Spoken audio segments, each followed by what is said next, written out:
living rent-free in your heads again, huh? I mean, if you're gonna spend your days obsessing over me, you might as well start calling me something respectable. Maybe Daddy Shizzy, or better yet, Papa Nut. Who's the grown-up here? Alright, it's me. Let's go. Call me Daddy, yeah, that's who I am. Running your mind's like a master plan. Papa Nut, Shizzy Daddy, take your pick. Alone in your thoughts while you still act sick. Call me Daddy, it's what you mean. Why you chase the crumbs and I take the lead? Living rent-free, that's my name. Go ahead, say it, put some respect on the name. Man, I'm too old, well here's a surprise. I'm the one with the brains while you're stuck with the lies. You act like you're experts, but here's the reality. I'm the one controlling your mental reality. So while you're out there trying to throw shade, I'm sipping coffee and you're feeling betrayed. You're mad, I got the spotlight, now it's my time. So why not call me Daddy or Papa with a rhyme? I'm the landlord and you're just the tenants, stuck in your headspace with no insight, no repentance. Call me Daddy, you know it's true. You'd be lost without me, stuck in the glue. Call me Daddy, I'm owning your mind while you're scrambling, trying to find what's behind. Papa Nut, Shizzy Daddy, don't you see? You're living in my world now, I'm a VIP. Call me Daddy, just let it be. While you're trying to figure out your own identity. Oh, I see you're confused, trying to get it right, spinning your wheels while I'm out of sight. You think you've got it figured, but you got it all wrong. I've been running your minds all along. But sure, keep pretending you don't care. Keep saying you're done, but I'm still in the air. You got no choice but to bow to my name. Daddy Shizzy is here to own the game. You say you don't watch, but you're obsessed. Every word I say puts you to the test. Call me Daddy, Papa Nut, you know you should. Because I've been living rent-free, and you know it feels good.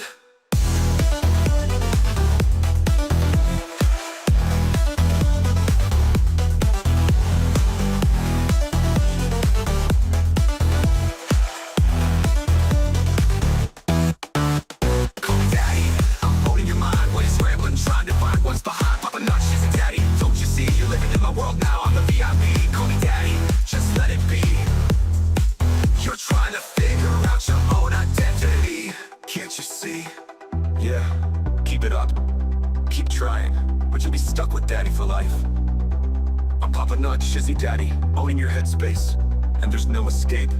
Good luck with that.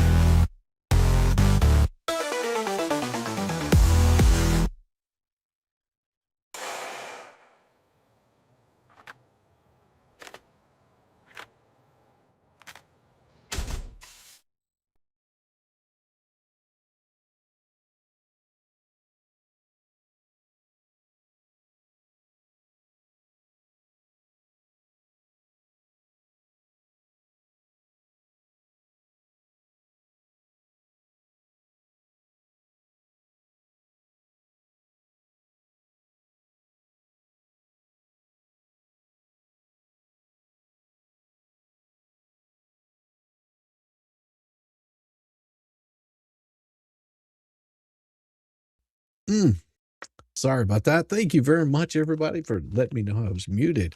Damn, I don't know how that happened because I wasn't muted a minute ago. But all of a sudden now, oh no, I have to be muted. All right. You can read lips. Welcome. Yeah, I love it. No sound, you dumbass. It's back. No, the here. Okay, I'll start over. Welcome everybody. We're gonna let some of you guys filter in here. It's gonna be beautiful. We've got some crazy stuff to show you tonight, and it's gonna be interesting. So I hope you're strapped in, buckled up really good. And if you're wondering why, my name right there has been changed. There's a reason for that, and we'll get into that tonight also. And then also, oh, thank you very much. Gifted 10 memberships, Frankie 3131.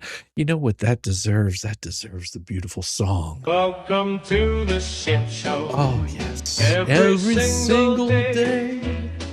A new flavor of fuckery, cause everybody sucks, you see, and they're done. Oh, Monday, Tuesday, Wednesday, and then 4 more days of increasingly stupid, ridiculous, ignorant, balder, dash poppycock, Alexander.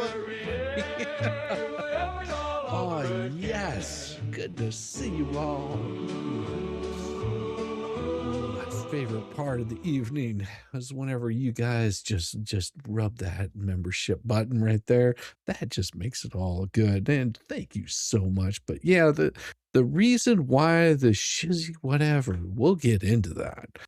There's a reason why this shizzy whatever is here, okay? And we're going to get into that tonight. Among other things, we've got a lot of really good stuff. Love, not live. Yes. It is crazy stuff. Now, if you haven't been watching the illustrious Nick Ricada, son of a bitch, he is out there spreading bad, horrible things about my name, challenging me to my skills. Oh, how dare he? How dare he? Well, and I guess the best way to do this is just show you guys exactly what this guy is trying to say about me. Well, how about we just get into this because it's pretty damn good if you haven't seen. This is it. Oh yeah, this is it. Let's do this here. Yeah, this is Nick Ricada. Now, I don't know if you guys were able to catch this all last night, but I will tell you this. Listen to what he has to say to me about me. Like he's just throwing shade left and right. That bastard. Every time. Normally, That didn't happen in a meeting. That happened all online. Here it comes. We didn't have a meeting. did you sign a contract online then to purchase the property? Take I it down. believe it was Nice online. skin. Right. Thanks. Did you do your closing online? Oh my God. I feel think uncomfortable. so. There was no keys. How do you turn on the ability to accept gifted membership? There is a little they call it a hamburger, but you'll see those three little buttons up there, and you click on that. But there's only one thing to know about that. If you have a branded membership, then you won't be able to. If you're a branded channel, you can't give out memberships. You may not even be able to get them. But yeah, it's the little hamburger up there at the top that shows you you're able to get memberships. It allows you to do it. And one of the mods can probably write you through that. I should write him an impolite letter. I totally should. Listen what he says. To turn over, there was nothing. It was a Yeah, there's not a Property. house. Here it comes. Did you make an offer online? There's no keys to the dirt. So what we did was we had library of Sizen. What they did was they took a clod of earth from it and they handed it to me. Now, if you're wondering what he said livery of Sizen, okay? Now, this is very important what he's going to say here. On the property. And then we sang a Scottish hymn, and then it was mine. Then it was mine in spirit. And John Cook lifted his kilt, pulled out his walker, and his little tripod could not keep him standing. To buy it when you offered to buy coming? it? we made a no. That was done through Here mail. it comes. Livery Mail, when you say Sizen, mail, you huh? mean U.S. mail? Yes. I'm okay. Did the sellers? And if you're wondering what he's talking about, livery of Sizen is basically where you have a witness and you hand over the keys to the property or a twig or a rock or whatever it might be. That's what livery of Sizen is. Okay. So that's what he's talking about. So now he's going to try to throw shade on me. Mail. It was I bet you guys did not know that you were going to learn about livery of Sizen tonight from Lynette Preston. Did you have any idea? Do you even know what I do for you? Do you even realize? Do you understand where you are? Has Megan Fox ever taught you about livery of Sizen? How about Tug?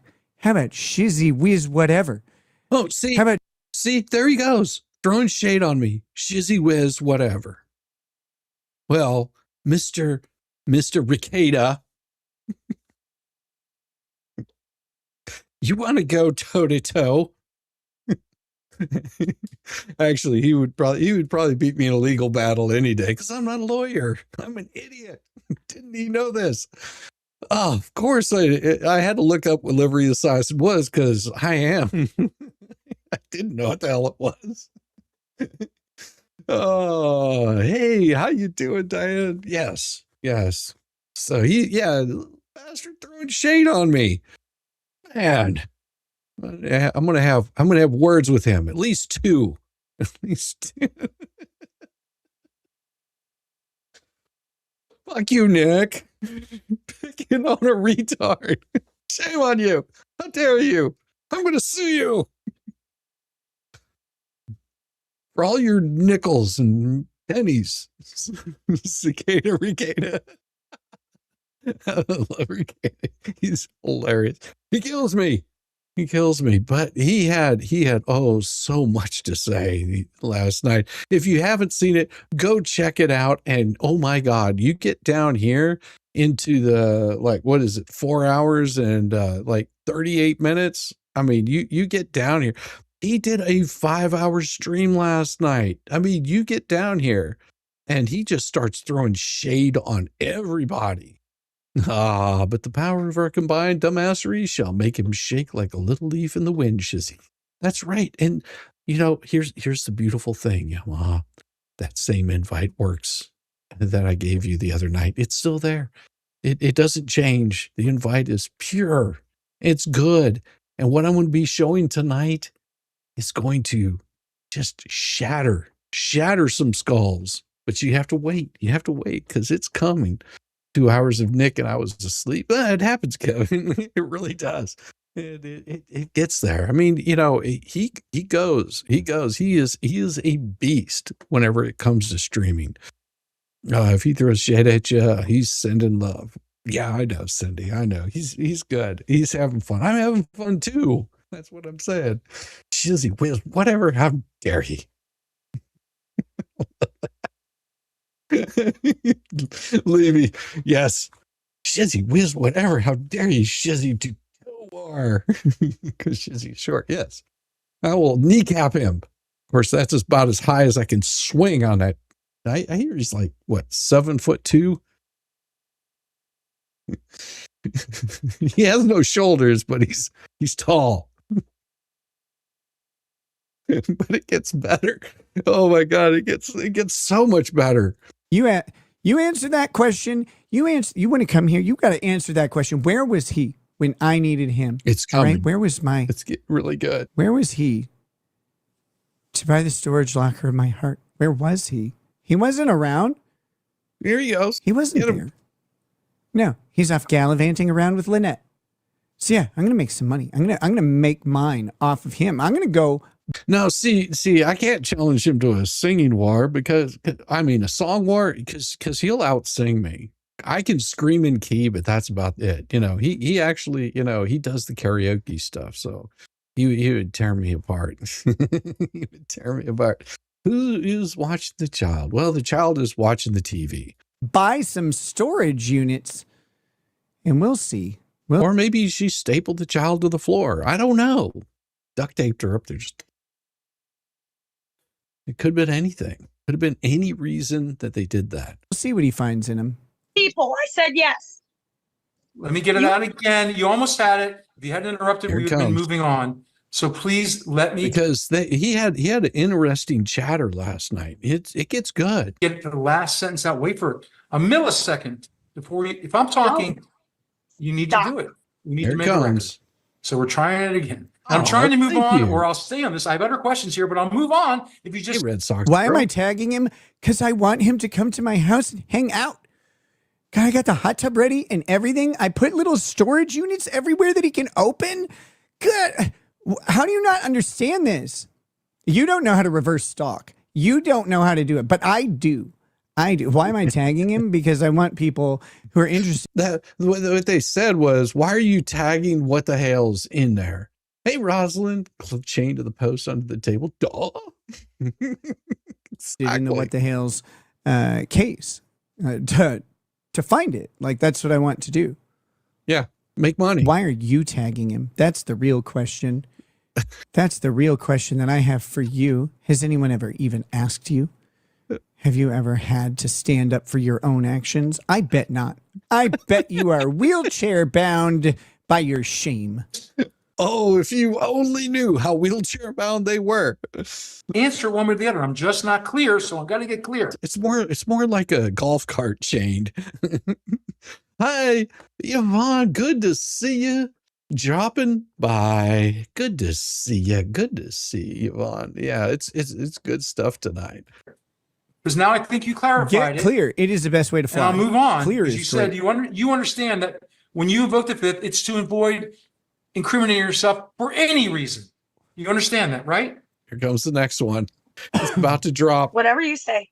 Is that your understanding? I don't understand what you're saying. Puppet So show whatever hearing you is good. say. Then we're going to You've explain seen it. that. Mama Bear You Lena know says, what? It's even yes, going to Nick, be better. Let me watch do this Jeremy's for you. puppet show court hearing. 'Cause- I don't need Okay. to read it. I'm not mentally. Wait, Okay, you don't need to read the Fifth Amendment? I love this. I don't need to read it. I'm not retarded. Hold on. We need to go back. I need to go back. You got to go back. They've got to go back. Go back. Holy shit. Early Tug Raid. Welcome, Early Tug Raiders. Okay, so I need to figure out this DJ Radis' story that people here in the chat are talking about. She sues him, and I want to know the story. Bring him on for a live. DJ Radis, if you want to, if you want to tell me about what's going on, like send me a message somewhere, send me an email, please. Oh. Wait, what's this? Hold on. This is amazing. I am sold. You are sold. Talk about the memorial. Well, here's the cool thing. I don't actually know anything about the memorial. I don't know anything about it. Yeah. Megan started to explain it to me, and I'm going to be honest. I tuned out real quick. Like, I was like, oh, cool. I forget I asked. Like, I forgot I asked. So you should too. I don't remember anything. DJ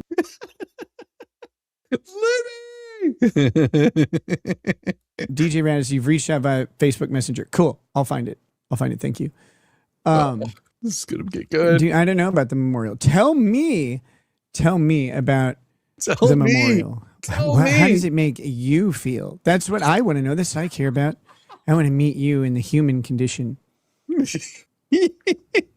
I want to meet you in the human condition. Oh God. Oh, it gets better. It gets better. Right about here. I'm not mentally. Okay, you don't need to.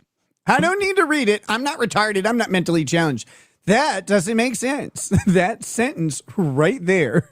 That doesn't make sense at all. I love it. I don't need to read it. I'm not retarded. Wait. What? Wait. Huh? You know? Wait. Read the Fifth Amendment? Okay, so Nope. how do you understand it then? Sir, you are twisting and turning my words and then making them come out to whatever you want. And I have a right for you not to do. I watched half the whole show. Oh, this latter half, Jenny, is so on fire.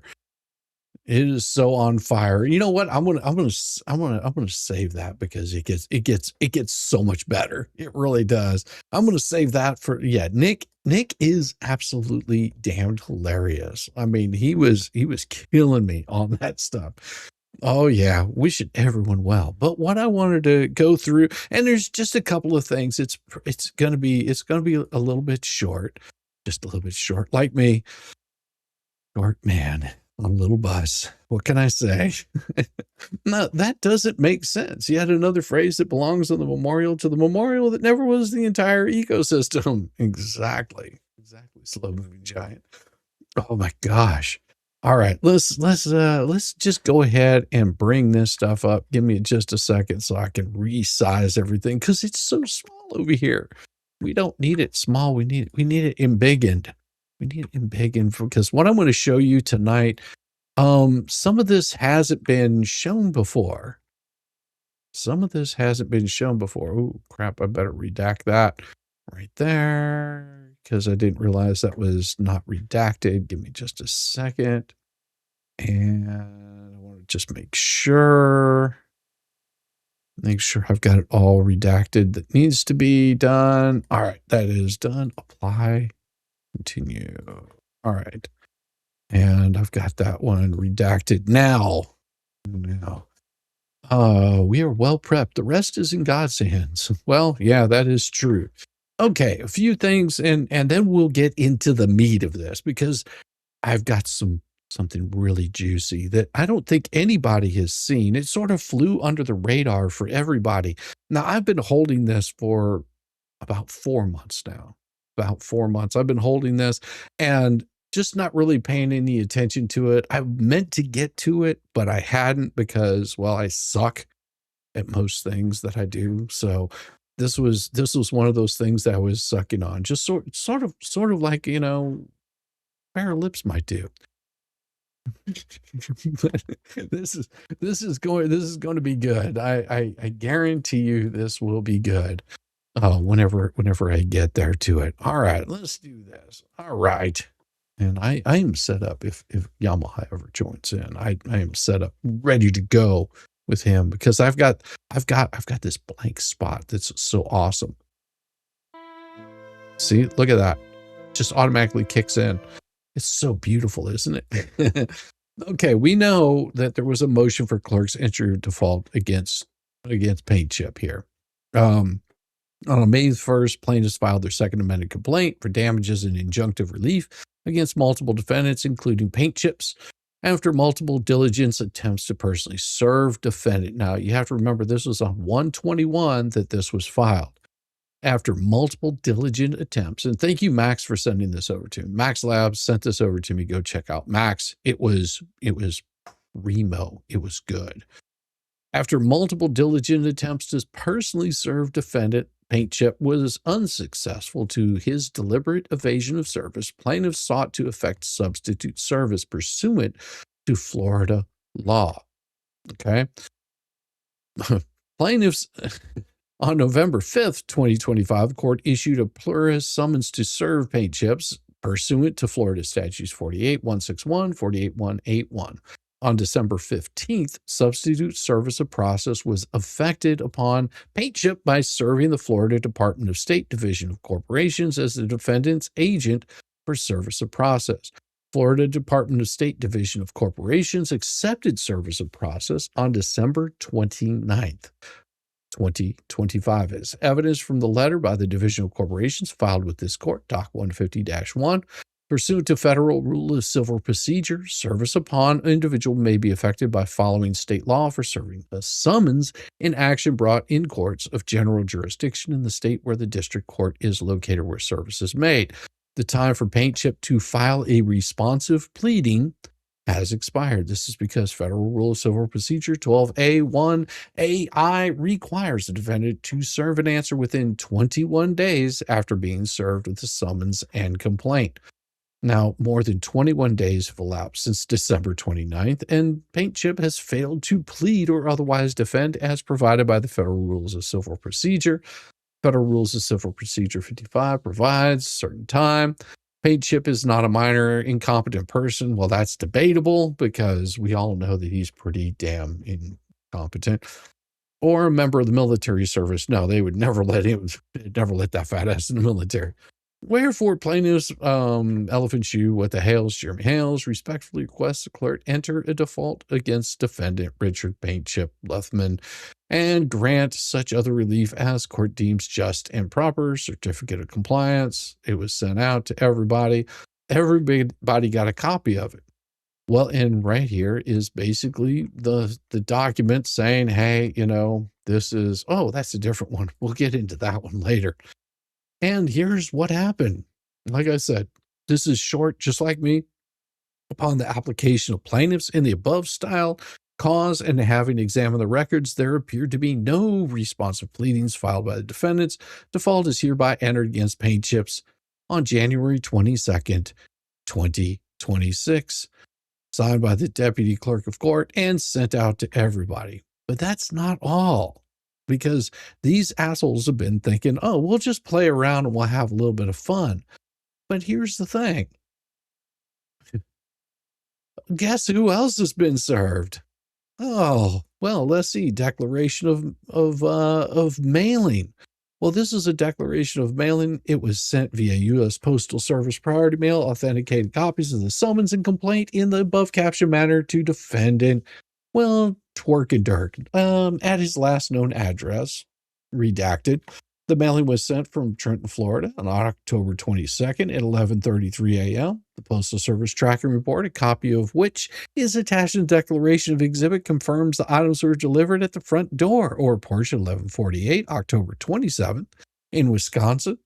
Tracking history shows the items were processed through the distribution center, Oak Creek, Wisconsin Distribution Center on October 26th. Affidavit of publication from Joe Uvino, the authorized designee of the Daily Reporter, a daily newspaper, general circulation in Milwaukee, County of Milwaukee, state of Wisconsin, is being filed concurrently with this declaration, showing publication once each day. The following dates, the 27th, the 3rd, and the 10th, which is all that you need to do in the state of Wisconsin for getting service by publication. I declare under penalty of perjury under the laws of the United States that the foregoing was true. And then they sent it out to everybody. So not only did Paint Chips get served and he didn't file a response, but also another idiot has been served and is probably going to be looking at getting all kinds of problems also. It's like 93 to 104 for our American friends. Yeah, that'd be nice. I love the heat. Slowly getting there. Don't you worry. All right. Now, are you guys ready? Are you guys ready? Because what I've got for you tonight, like I said, this one flew under the radar. It flew under my radar, and it is an interesting document. And it's not the only one. It's not the only one. There is multiple ones like this. Now, you know that these folks like to talk about how, oh, they're so pure, honest, do all of the right things, and they're so good and so nice. Now, I have shown this first one, but the next one I haven't shown anybody yet.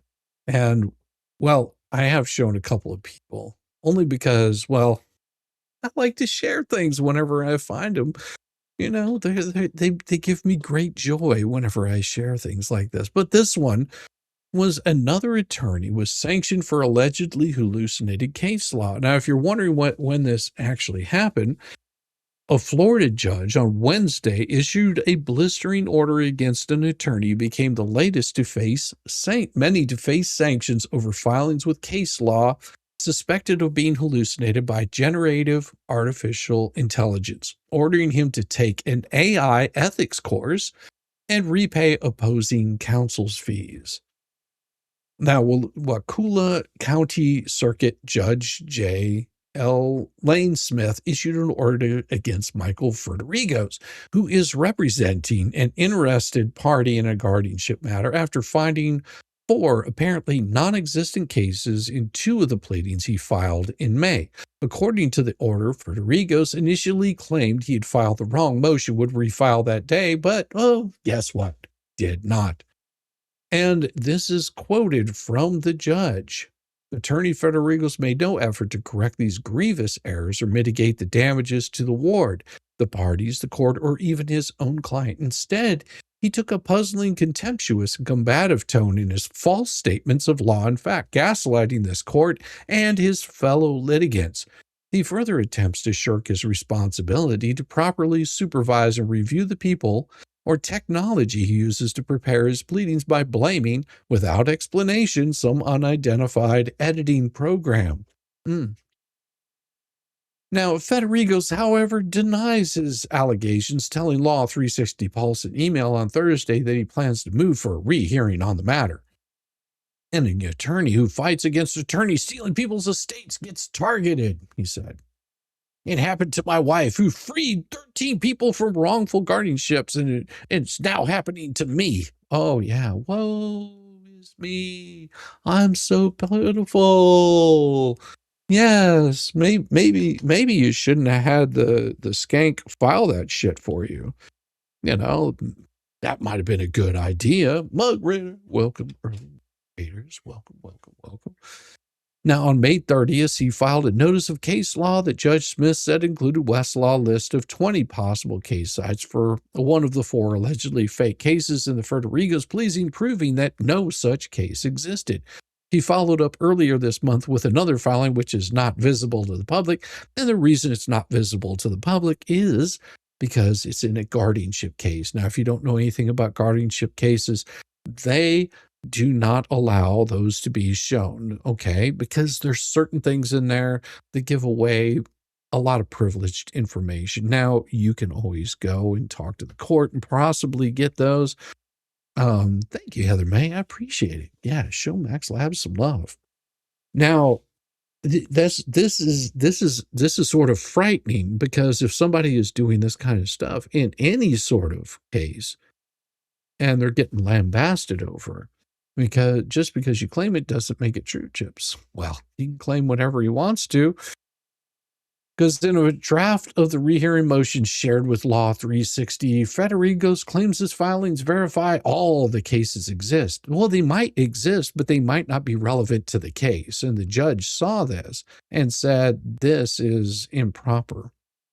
Parties are scheduled to reconvene on July 16th. Well, just think about this. On July 16th, well, what happened? Well, guess what? He's not the attorney of record in that case. Guess who's an attorney of record in that case now? Oh, that's right. The same attorney that's taken over his appeals case, which looks like, and I'm not going to get into this tonight, that I might save for another night, but it looks like that attorney is also being sanctioned. Isn't that wonderful? So many moronic lawyers, retired, disbarred, wannabes. Yeah, I've never wanted to be a lawyer. Definitely not. Too much responsibility. I'm not responsible. I'm like a child. Now, Michael Federigos Esquire has been accused by this court of providing false cases, yet this course has been provided all cases straight from Westlaw, he wrote. Parties were scheduled to reconvene on July 16th. Other attorneys in recent years have faced sanctions over the presence of fake law and pleadings that appear to have been hallucinated by a chatbot. The first of these instances came in 2023 after 2 personal injury attorneys were hit with a $5,000 fine for submitting a brief written by AI. Legal ethics experts have told Law 360 that judges often have wide discretion on how they handle these situations and have levied fines ranging from $2,000 to $15,000. Sometimes they've issued temporary suspensions. Other times they've issued no penalty at all. The case in guardianship of Marion A. Allen, case number is 2024 GA04 in the Circuit Court of Wakulla County, Florida. Now, if you are interested, you can actually go to Wakulla County, Florida's clerk and actually pull up the case, and you will see that he is no longer on that case. But it's also a guardianship case. It tells you who the judge is, tells you who the parties are, but all of those are sealed. Guardianship cases are sealed, as they should be, until you bring them out in the open. And well, we've got a good one coming up for you. I don't know if we're going to do it today, tomorrow, or soon, but we do have a good one coming up for you that we're going to be talking about. And I don't know, should I play you guys a song? Because I got a request. People were loving the chicken skins. They were really loving the chicken skins. You know this, right? They were digging the song. So maybe I should give you a little bit of chicken skins. Because it's chicken skins and cigarettes. Yeah, that was the one right there. I think I can probably give it to you. Give you a little bit of enjoyment off of that one. Let me see. Oh, that's the wrong spot. Let's see here. We will get this one up, and it is. No, that's not it at all. Why is that? Oh, there it is. Ah, yes, the chicken skins and cigarettes. Oh, yeah. Let's see. He reinstated. So that is good. Myself, Tammy. Yeah. Let's do this. Let's go ahead and remove that one and share the screen and share. Da. All right, I'm going to put that one there and bring it up and highlight my. Share that and do this. There we go. That's how we want it to do. That's how we want it to do. Let's give you a little bit of chicken skins and cigarettes. I'm still working on the video for it, so bear with me. No camera on, just a breathing mic. Static wheeze in the midnight fry. Ellie be home, grease in the air. She hits the stream alone, nobody there. She's running to the jail like it owes her money. Skin on skin, only baloney, sweaty two chins, harmonizing with she in hair. Sounds like a leak door, choking on nails. Grease goes cream to the carpet bow. Everest smells like spoiled denial. Keyboard shining, keys won't fat from raised type of lies and ending through gaps. Paper play bros, all the poetry crimes. Came folded up like a greasy shrine. She smacks her lips, talks through teeth. Tooth brown slow beneath the grease. Chicken skins and cigarettes. Grease and jaw and no regret. Crush out enough to stab a dog. Smoke thick like a brain they fall. Chicken skins and cigarettes. Even the cricket left in distress. Ashtray overflowing looks like a storm. Filters crushed like Baron Stomp. She flicks one brown, likes another rest out in the mix she's never met. Oh brother. Grease slides wrist to the elbow bend. Shirt stretched in, wipes hands again. Burps mid-sentence, keeps on going. Hate gets louder the less she's known. Chicken skins and cigarettes. Greasy joy and No regrets. a dog bows down her hall. Smoke so thick the thoughts just stall. Chicken skins and cigarettes. Cricket packed up, said screw this and left.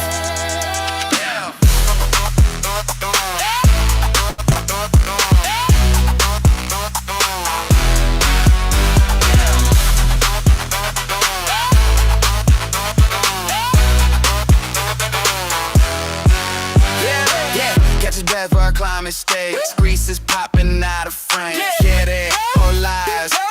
Static laugh, she hacks and stays. Grease is chain step beside the mic. Evidence over beers and knives. She all just swallows, clears a throat. Them flies off a bullshit quote. Claims receipt shows none, just sound. Confidence loud, facts drown. She chews, harder is a bullet. She slurps and sucks down the gullet. Chicken skins and cigarettes. Grease and joy. No regrets. When you hack my clips, audio red. Smoke so dense it kills the thread. Chicken skins and cigarettes. Even the silence sounds upset. Oxygen then weaves between each word. All glums like it's filing a grievance heard. Axe off slow on bleeds with hands. She wipes them up on her head. Lips smack, cough, swallow, lie. Same sentence, different fry. Room smells like burnt fat and spite. She hacking, coughing through the night. Chicken skins and cigarettes. Grease and joy. No regrets. I touch it like bone, getting a trash talk backer. Grease so addicted, need your lecture. Chicken skins and cigarettes. Chicky lapping no. Yeah, ain't help this play.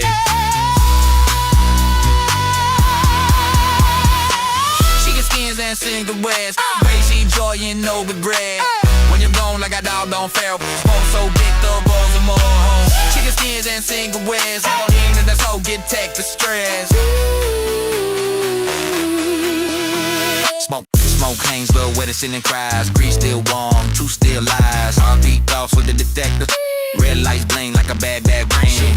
Shut up, won't let go. She tag, Secret, she don't know. that's drag, bars. Don't forget. Skill chewing through the grease and mess.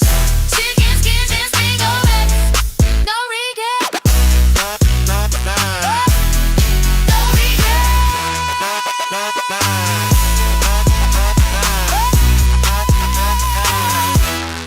No regrets. No count. All right, there we go. There's chicken skins and cigarettes. Yes, I will be adding that thing to my playlist eventually, just not tonight. And what I'm going to do is I'm going to get this one pulled up for you because I hope you are prepared. I hope you are prepared for a really, really interesting night, because this is 27 pages of a very interesting tale that we followed quite some time. And if you don't know what I'm talking about, it's this right here. It is a beautiful thing called a statewide grievance committee. And if you're wondering where this is from, it is from Hartford, Connecticut. Curious, isn't it now? Thank you very much. Oh, yeah.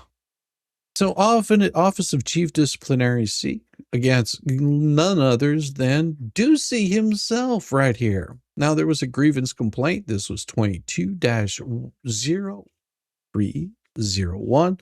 Jones v. Matskin. Now, dear respondent, disciplinary counsel, enclosed herein is the decision of the reviewing committee of the statewide grievance committee concerning the above referenced matter in accordance with the practice book sections 2-35, 36, and 38. The respondent may, within 30 days of date of this notice, submit the statewide grievance committee a request for review of the decision.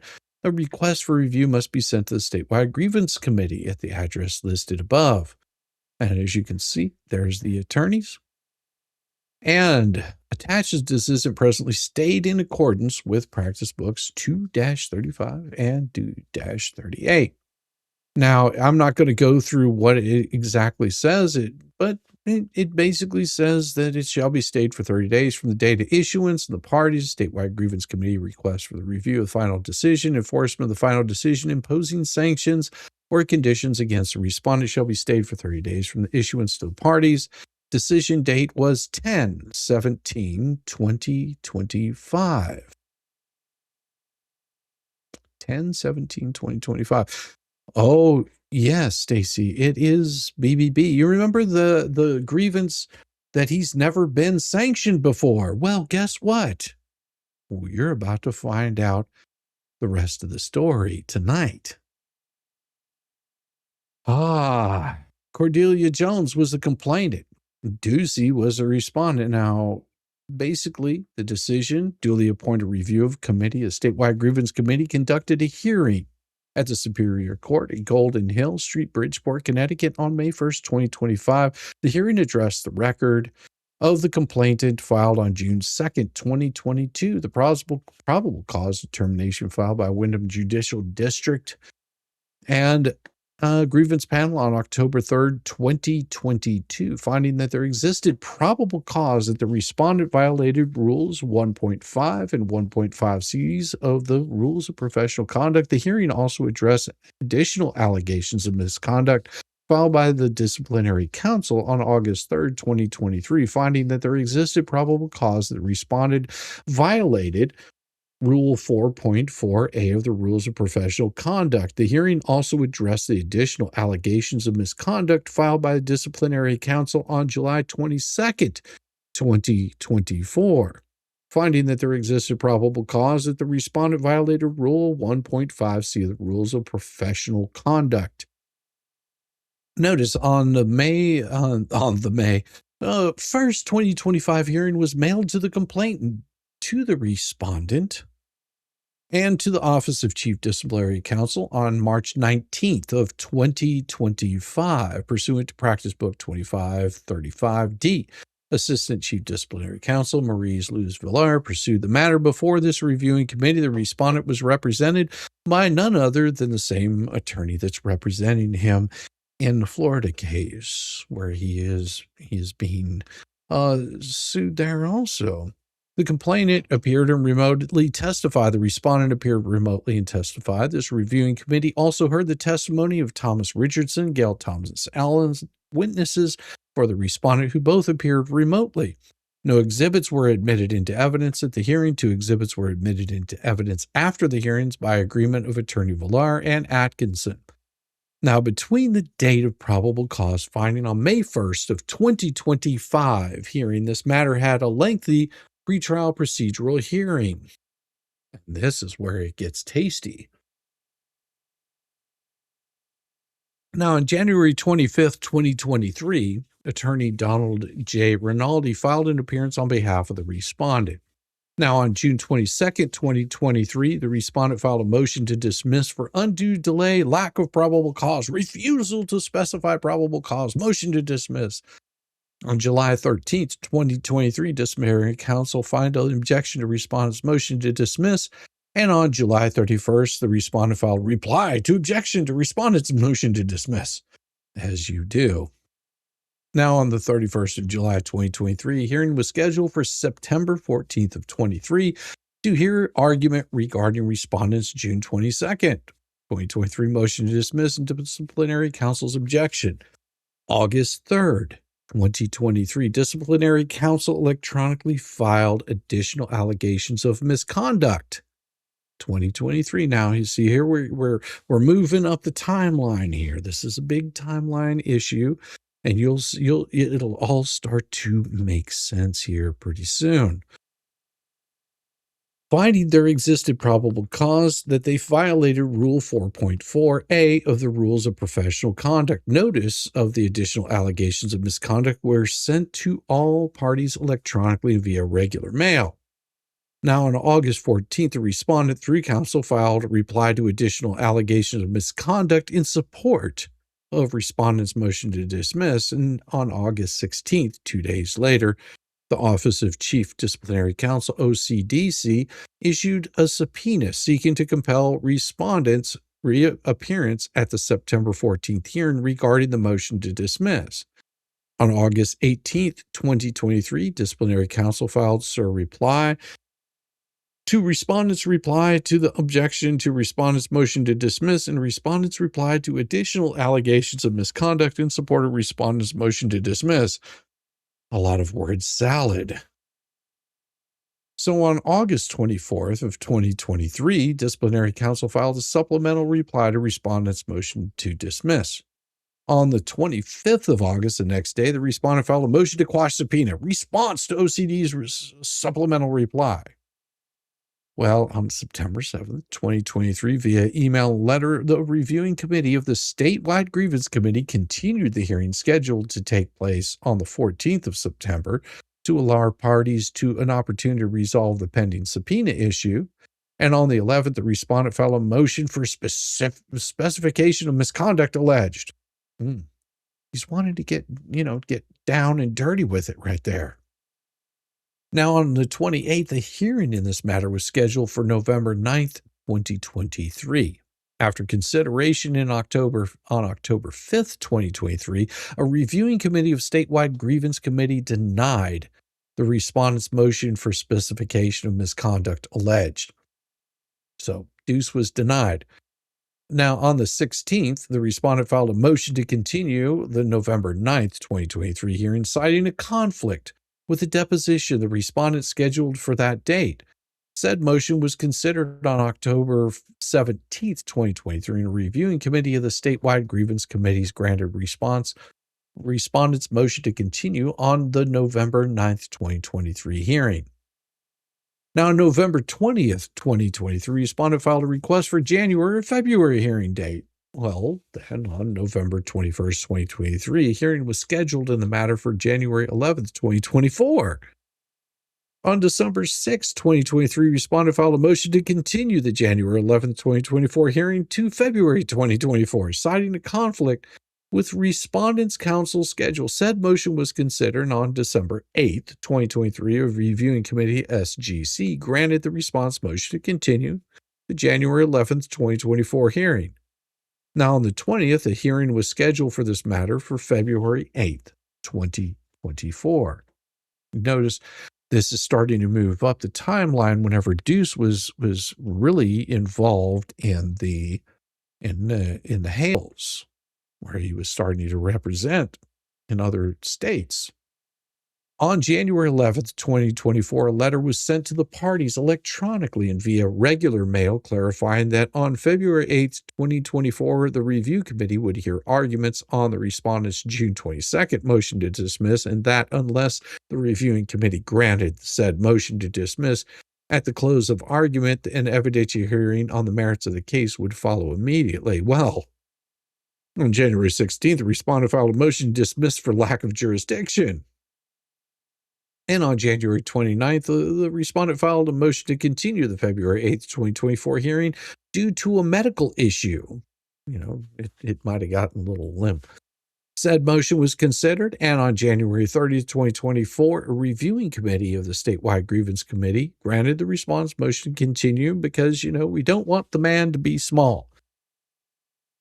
Then on March 14th, 2024, the respondent filed a motion for ruling on the papers regarding his January 16th, 2024 motion to dismiss for lack of jurisdiction. Said motion was considered, and on April 8th of 2024, the undersigned reviewing committee of the statewide grievance committee granted the response motion for ruling on the papers regarding January 16th, 2024, motion to dismiss for lack of jurisdiction, and denied the respondent's motion to dismiss for lack of jurisdiction. On the 24th, on March 21st of 2024, a hearing in this matter was scheduled for May 2nd, 2024. Now, on or around April 21st and 23rd, 2024, the respondent issued subpoenas to attorney Michael Giorgetti and Gregory Benoit, or Benoit. They say it differently up north, so it's hard to really tell. Grievance panel counsels, attorney Douglas Butler, a former assistant chief disciplinary counsel, and attorney Mike Bowler, former statewide bar counsel, seeking to compel the four attorneys' appearance and testimony at the May 2nd, 2024 hearing. And on April 29th, 2024, Michael Giorgetti et al. Versus Ducey. In that particular case, Judicial Branch Legal Services filed motion to quash the respondent's subpoenas on behalf of Giorgetti, Benoit, Butler, and Bowler. On May 2nd, 2024, can I return to sender? Yeah, you can. On behalf of attorney Giorgetti, Benoit, and Bowler, the undersigned reviewing committee heard arguments regarding the respondent's June 22nd, 2023 motion to dismiss. The matter was then taken under advisement, and respondent was following at respondent's request, which would be Ducey. Following arguments on the motion to dismiss, the evidentiary hearing in this matter was continued to allow parties time to resolve the pending subpoena issue. So he basically stirred up a whole bunch more shit. And then on the 16th of May, 2024, the undersigned reviewing committee denied the respondent's motion to dismiss. On May 17th, 2024, the respondent filed for a motion for reconsider of the May 16th, 2024 decision. Now, on July 1st, 2024, the respondent's motion to dismiss was reconsidered and again denied by the undersigned reviewing committee. And on July 8th of 24, Michael Giorgetti versus Ducey, the court, Cobb J, granted the plaintiff's motion to quash the respondent's subpoenas. They granted it. So his subpoenas were quashed. Now, on July 22nd, 2024, basically they wouldn't allow those subpoenas in. On July 22nd, 2024, disciplinary counsel filed an additional allegations of misconduct alleging a respondent violated Rule 1.5C of the Rules of Professional Conduct. On August 13th, 2024, a hearing in this matter was scheduled for October 3rd, 2024. And on September 3rd, 2024, the respondent filed a motion to continue the October 3rd, 2024 hearing due to a pending medical procedure. He had to try to reattach his balls. Oh, you think that, you know, he would have learned, you know, but this is the game that he's playing. You have to understand that whenever you see these kinds of things, it's showing the kind of behavior that people have. The undersigned reviewing committee of the SGC granted the respondent's motion to continue the October 3rd, 2024 hearing. The notice to the parties confirming the continuous state of the next regularly scheduled hearing dates for this reviewing committee are Thursday, November 7th, 2024, and Thursday, December 5th, 2024. Now I understand why Ducey was so hard up trying to reach out and please talk about my case. Talk about my case. It's so important. No, it was only important to him. Nobody else gave two shits about it. All parties are advised to notify us immediately if they are unavailable for either dates referenced above. And on September 16th, 2024, the respondent notified via email that he needed to open the July 8th, 2024 judgment, quashing his subpoenas, and stated it would be premature to schedule an evidentiary hearing in this matter until the outcome of those proceedings. On October 10th, 2024, a temporary stay in the scheduling of a hearing on this matter was issued. The stay was conditioned on the respondent's timely moving to reopen the July 8th, 2024 judgment, quashing his subpoenas.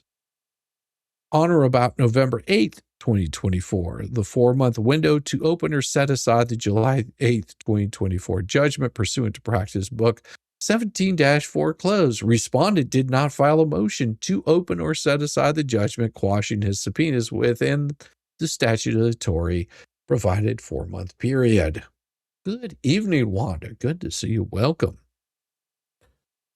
On December 12th, 2024, the parties were asked via email to advise as to their availability for a hearing in this matter to be held either in February or March. On December 12th, 2024, Disciplinary Counsel replied that she was available for a hearing of those dates. On the 16th, respondent replied via email that he planned to subpoena former Assistant Chief Disciplinary Counsel Douglas Butler for a deposition, that the scheduling of a contested hearing should wait the outcome of any proceedings scheduled connected to his desire to depose Attorney Butler. Thank you very much, Emma Washington. Tug Raid, you're sick, may fall asleep. Have fun. Oh, I always have fun, Emma. And thank you very much. That is very kind of you and well appreciated. I thank you for the $2 super chat. You don't realize how much that goes to really support this channel, but it does. Thank you. Thank you very much. On January 24th of 2025, a hearing was scheduled in this matter for March 6, 2025. February 3rd, Respondent's Counsel, Attorney Donald J. Rinaldi, filed a notice of withdrawal of counsel, saying, bye-bye, deuce. I'm out. On February 3rd, 2025, Respondent filed a motion to continue the March 6th hearing, representing that he intended to subpoena Attorney Butler and that a continuance was warranted to enable any proceedings in connection with that subpoena to resolve. The Respondent also stated he would represent himself pro se until he retained new counsel. On February 11th, the undersigned reviewing committee granted in part the Respondent's motion to continue the March 6th hearing.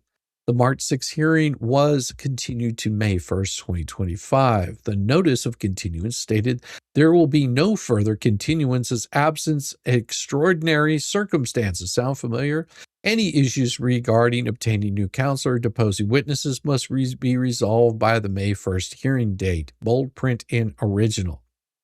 Basically, they got tired of his shit. This is exactly what happened right here. They said, no. This is not appropriate. We're not dealing with this. We're not dealing with this shit and delays anymore. We want this to proceed. On April 21st, Respondent filed a motion for continuance of the May 1st, 2025 hearing, asking that the hearing be continued until October of 2025. The Respondent cited a need to obtain representation, the unavailability of witness, and involvement in federal litigation in Florida that was currently monopolizing his time. Tug Raiders, welcome, Bonnie Walker. Thank you very much. I appreciate every single one of you that are coming in here. If you haven't reached down there, hit that like, subscribe, and also you'll see that there's a little tag over there for super tips.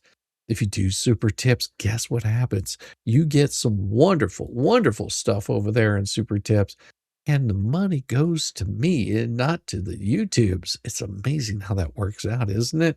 It's a beautiful thing to see, and if you haven't seen the super tips, well, give me a second, and I will show you exactly what the super tips look like, because we like to have a little bit of fun over here with the super tips. It is glorious. I'm so crazy. You just know I have the micro S of all micro P's.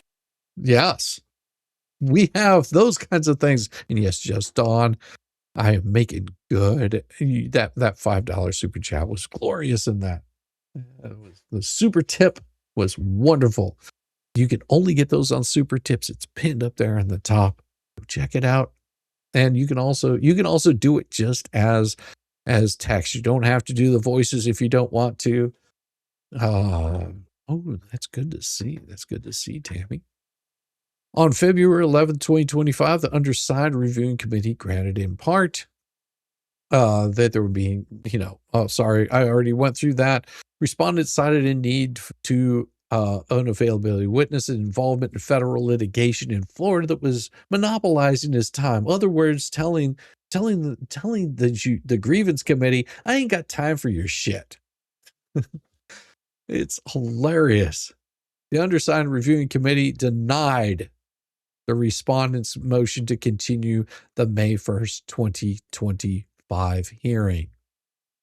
Now, on April 29th, 2025, attorney Cameron L. Atkinson filed an appearance on behalf of the respondents. This reviewing committee finds the following facts by clear and convincing evidence.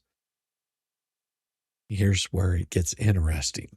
That he was admitted to the Connecticut bar on August 4th, 1997. He has no public record of discipline.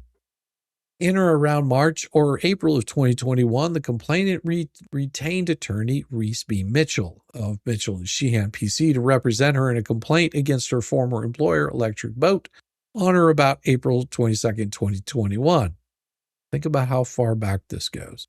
Attorney Mitchell filed an affidavit, illegal discriminatory practice with the State of Connecticut Commission on Human Rights and Opportunities on the complainant's behalf. When it became apparent that her CHRO complaint would be scheduled for a fact-finding hearing, Attorney Mitchell notified the complainant that he was unwilling to represent her at the hearing. The complainant sought another attorney to take her case.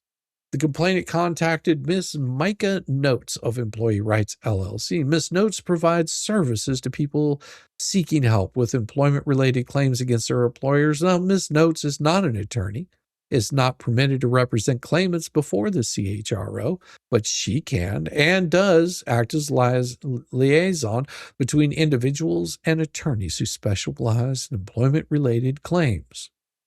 The record does not indicate when the complainant first contacted Ms. Notes, but there is an email from complainant to Ms. Notes dated January 12th, 2022, in which the complainant wrote, I'm ready to pay the $500 for services whenever you guys are, or perhaps we'll wait a few weeks to see who they assign and put them on notice. Thank you.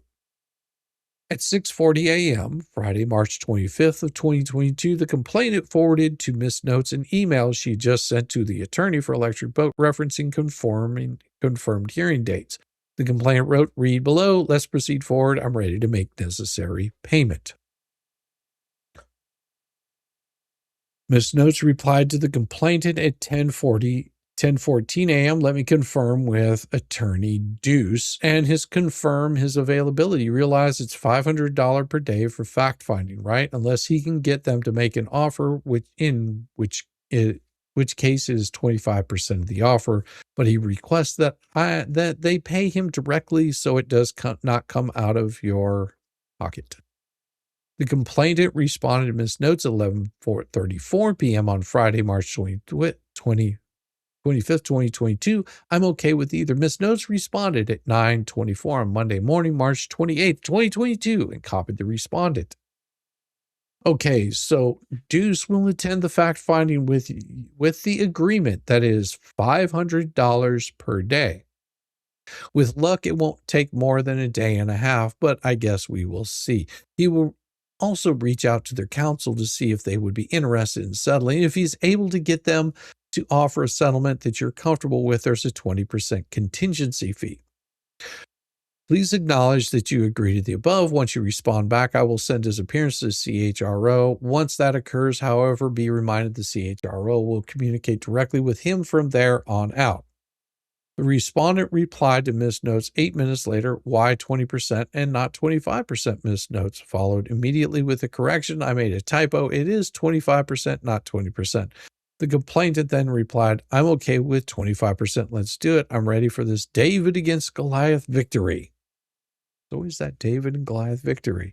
This exchange of emails was the extent of respondents' terms of representation being reduced to a writing provided to the complainant, and the complainant's written acceptance Of those terms, the respondent did not provide a written fee agreement document to the complainant, nor was a written fee agreement document signed by the complainant. This becomes very important later. Later that morning, the respondent emailed to the complainant, "Hi, Cordelia. Do we have a date yet for the fact-finding? Did you file the CHR on your own, or did someone at CHRO draft your complaint? Did you file a response, EB's lawyer, 29-page response to your complaint? Do you have a letter from CHR retaining the case for investigation?" There is no reply from the complainant in the record.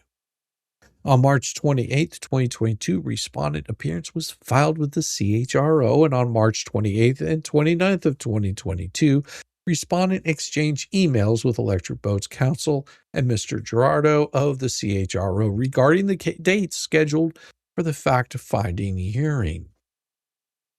We're getting there. It's like I said, this is a long document.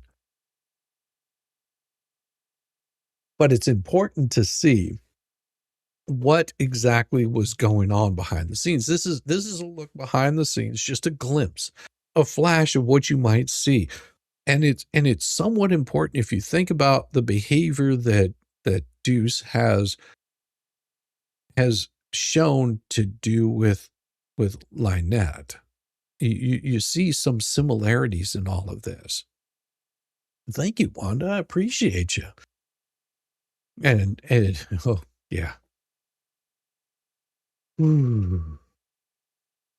On May 20th, 2022, at or about 1:10 p.m., the complainant called respondent being Deuce, while he was on another call. Well, he returned her call within a few minutes. The complainant asked why she had not received an update from him in 6 weeks and told the respondent that it was unethical for him to ignore. The respondent explained that he had an update to share. He would have notified her immediately, but he would get back to her later that day.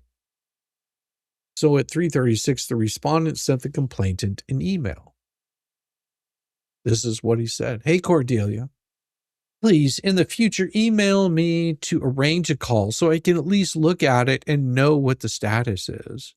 You retained us for the fact-finding and to try to negotiate a settlement. I have to ask you to pay the $500 retainer fee.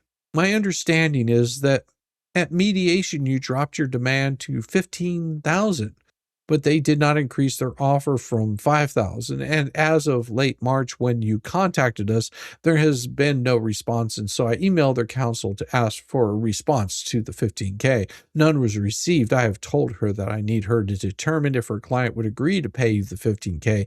And if she tells me they would, I will then and only then get your authority to offer that. If they don't settle, you will need to decide if you want to wait for September fact-finding or go to court. If you can go to court after fact-finding as well," the complainant replied. "Good afternoon." This is their reply. The complainant, which is Miss Cordelia, she replied, "I'm super confused. I would think you would have called me within the last 6 weeks." Well, and Doozy said, "Well, I was waiting for the lawyer's response to the settlement proposal, the same one you made at the mediation, $15K, and she did not respond since late March when she and I spoke. I emailed a reminder. Nothing has changed in 6 weeks. Your case is scheduled for fact-finding in September. Until then, nothing will happen in the CHRO. If they want to settle, their lawyer will respond to me. If you want to file your case in court, you can do that, as your prior counsel explained, although that involves costs that CHRO does not. If their lawyer does not respond about settling, I would advise waiting until September. Maybe as the fact-finding approaches, they would be more incentivized to settle." The complaint replied, "Is it not against the model rules of professional conduct for her to not respond? That is so strange considering she responded to me all the time." Well, and then Ducey said, "I have emailed her and will follow up." No, it's not against the rules of conduct not to respond. She may have forgotten, or it may be their decision to not respond for whatever reason. Now at 3:39 p.m. on Sunday, March 22nd, the complainant sent an email to the CHRO, missed notes, and the respondent, "I'm releasing Attorney Deuce Matskin as my attorney. That evening, the respondent emailed the complainant and copied Miss Notes and said, "Hi, Cordelia. It's my duty to advise you no longer want to settle on the terms I conveyed to them, $15,000. You need to notify their counsel that you rescind that offer or they can accept it. I am not sure what your point was in retaining me to enter an appearance in your CHRO case and try to negotiate a settlement only to release me, but I expended a considerable amount of time, including reading an incredibly lengthy CHRO filing by respondent that you forwarded so I would know the defenses they raise. Nothing would happen in your case until the fact-finding, as Mike and I explained, that I conveyed an offer to them and they have not responded to it changes nothing. Under the law of quantum merit, given that you have chosen to end my representation of you, I'm entitled to be paid for the time I expended on your matter, or if the settlement offer is accepted, I would be entitled to 25%. I spent at least 5 hours on your matter. I will forego any percentage or further fee if you pay a flat fee of $500 by the end of this week. The reason I insist on this symbolic fee is because you have wasted my time, and in the past I've had clients who've released me only to shortly thereafter accept settlement offers I negotiated so they could avoid me taking my agreed percentage. If you won't pay $500 for the time spent in your matter, I will notify counsel for the respondent that I claim a lien on the amount of 25% of the settlement proceeds up to $15,000. Hello.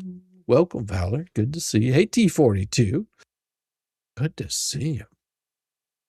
If you won't pay $500 for the time spent on your matter, I will claim a lien. Again, I remind you, if you no longer want to settle on those terms, you should make sure their counsel is told that any offer to accept that amount to settle your case is rescinded. Crazy, isn't it? That all of a sudden, well, you're about to find out quite a bit more. I mean, I understand where he's coming from. He doesn't what he doesn't want happening, and I'm being gracious here. Think about this. What he does not want to have happen is he doesn't want to create a settlement agreement. Basically telling them this is what my client wants to, and then they have talks back and forth. And there is time and effort that's spent on that kind of thing. But he doesn't want to end up being, in all reality, he doesn't want to be, creating this settlement agreement and then they kick him out and say, I'm not going to pay you. So there's a reason why he did that. I understand his reason behind that, because you want to get paid for the time that you're spending on it. But you actually have to spend time on it. He says, consider yourself lucky. I could file a grievance against you for legal malpractice. This is what they said to him. In addition, there is no contract agreement. There has been a lack of communication and you've been non-responsive. The law states that a lawyer shall represent a client zealously and diligently within the bounds of law, which you have not. He's a shyster lawyer. When I called you on Friday, 5/20/2022, that was the only time we had spoken. You had made no attempts to speak with me as your client, and you made little or no effort to speak to EB's counsel. Respondent replied at 7:54 a.m. and said, your threat is noted. Please remit $500. I will protect my 25% fee. The complainant replied at 8:03 a.m. and said, your threat is duly noted. Do what you need to do, and I shall do the same. Now, Miss Notes was copied on this email thread, and she emailed the complainant and responded at 9:36 a.m. She noted that they both agreed to the respondent's fee via email, which was $500 per day for fact-finding plus 25%. She noted that no payment had yet been made to the respondent and added, Bruce, I suggest you waive the $500 fee. I will take the hit. You do not have to pay me for my hours that I worked on her matter. Cordelia, I suggest you accept the waiver and in turn withdraw the grievance. and both of you just be on your way, because I don't want Bruce's little realm, his little space right there being tarnished by, being a shitty person. But who else has he done that with? That would be the question. The respondent emailed counsel for EB, the electric boat, at 8:45 a.m. And this is what he had to say then. Be on notice that should Miss Jones accept a settlement prior to fact-finding, I claim a lien on 25% of up to $15,000 as a legal fee, and ask that counsel's firm hold 25% in escrow until it receives legal instructions for disbursement. Now, the respondent replied to Miss Notes at 9:59 a.m. and said, to be clear, I cannot waive any fee I'm entitled to as an inducement not to file a grievance. If Cordelia wishes to file a grievance, I invite her to do so, and I will respond. As far as I can tell, she feels that me not contacting her to tell her that her lawyer has not responded to the settlement proposal I conveyed is somehow an ethical violation. I'm not sure what malpractice she is referring to. Except, as you saw earlier, she was the one that had already created the 15,000 settlement. That was what she was requesting. Oh my, I've got some beautiful stuff here for you. Do you guys want some beautiful stuff? Well, I think I can make it happen. Do you want to hear it? I think we should make it good. I think we should make it really good. I don't think, the beautiful thing is, I don't know if anybody else can hear you. That's the beauty of it. But the best part of it is I have the ability to add stuff in here if I can just figure this damn thing out. Give me a second and I will make it happen, because it's like this.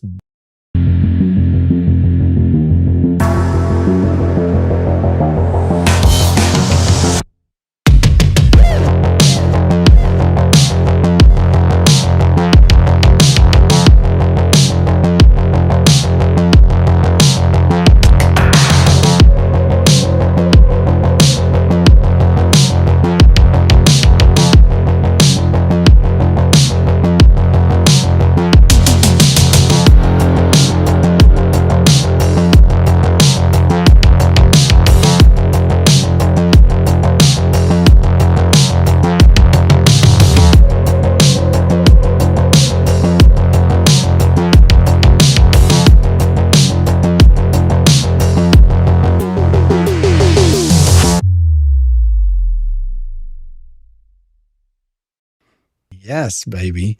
Well, what's going on, everybody? Hey. Oh my gosh. I didn't show up. I didn't show up.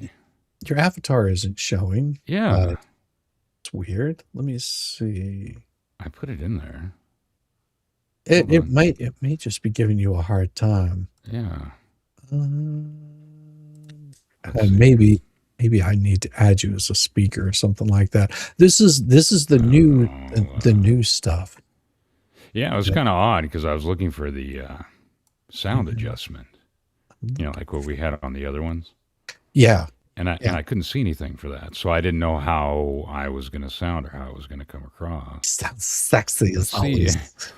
Well, and I had saved this before, but I don't know. Let's see what happens here. Oh, there it is. There it is. All right. Well, and see, this is a different program altogether. Yeah. So this makes it so much better. Mm-hmm. And now I'm gonna if you disappear, don't worry, because I will. I'm a disabled placard. Yeah. I'm trying to fix everything here. So it is, and we'll add you to the scene, and so everything is going to look a little bit funky right here for just a second, because I've got to do this kind of stuff and like move me around and move you around, and so people get to watch this live while I'm doing this. Well, while he's doing that, hello everybody. How you doing? Oh yes. Are we all having fun yet? I don't know. Are we? Yeah, I think so. It sounds like there was some pretty good news for the Hales today, at least. I mean, you have to Yeah. wait and see how it goes. Well, and some people are dubious about it, but I think old Fat Boy is going to go ahead and try and contest it. But I don't think it's going to work out for him. Yeah. I have a and see that puts the conundrum. If he tries contesting it, that puts him right in the middle of it because he's just like, okay, then you've been served. Well, that goes back to what we said before. These are a bunch of fucking idiots. All right, you've got those who have been disbarred, convicted felon pieces of shit, done time in prison, those who've been forced to retire in lieu of disbarment, those who are now staring down the barrel of felony referrals. I mean, these fuckers are all just a bunch of morons. I mean, I don't understand why, outside of the fact that the idiots that follow them are of the like-minded level of retardedness. I mean, that's pretty much about it. It's been amazing to me to like sit back and watch this because I'm like, I mean, I'm not a lawyer, at all by any of the stretch of the imagination, but I can read. I can read shit, and if I don't understand something, I tend to look it up, and figure out what exactly they're talking about. Like I know more about the Florida rules of civil procedure more so than I know how to, do a transmission. Yeah. And I've done plenty of transmissions. I'm just saying, good Lord. I mean, I'd have to look it up, but I can remember the shit. I'm like, oh my God, that's just like so wrong. Yeah. So Shizzy, what the fuck ever? How's it been going with you? He's so funny. Last night He's a nut. Yeah, I caught part of it. I was kind of. Oh, it was beautiful. He was like, "You're not going to get anything except just making Melissa Fox." I know, right? Do anything? Well, remember when she was saying that, and I said something about that, or I tried to. I don't know. My typing ease has been strong today, so I was just kind of running in and out and doing other shit. But anyway, I said something about that because she was. I can't remember what it was. I made some comment. And she was like, "Oh, yeah, I thought you were my friend." Yeah, well, apparently you thought Nick was your friend too, and look how that's worked out for you. Yeah, look how he treats you. He treats you like he just shits on you left and right. You like it. But she admitted that herself the last time she was on the panel with us. She was like, "All my friends are assholes." Yeah, well, well, we try. Somebody has to. Somebody has to put that woman in her place.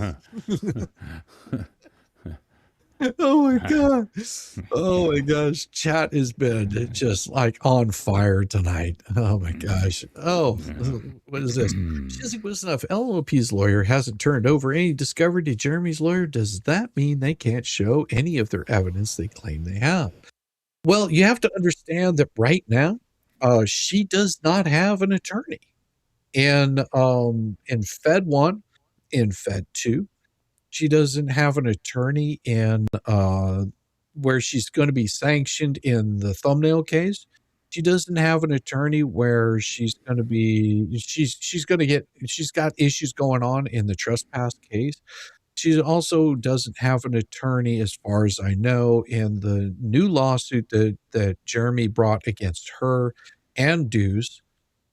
She also doesn't have an attorney. I think she does have an attorney in Ohio, but I don't know anything. Yeah, and that's what I think they were talking about. Was because tomorrow I think is evidentiary. Okay, so now I don't know because I don't know what Ohio rules are. So, yeah. But if she hasn't turned anything over in discovery in that, right, then well, that could be sanctionable on the attorney. I mean, that's one of those things where the attorney will basically be facing sanctions.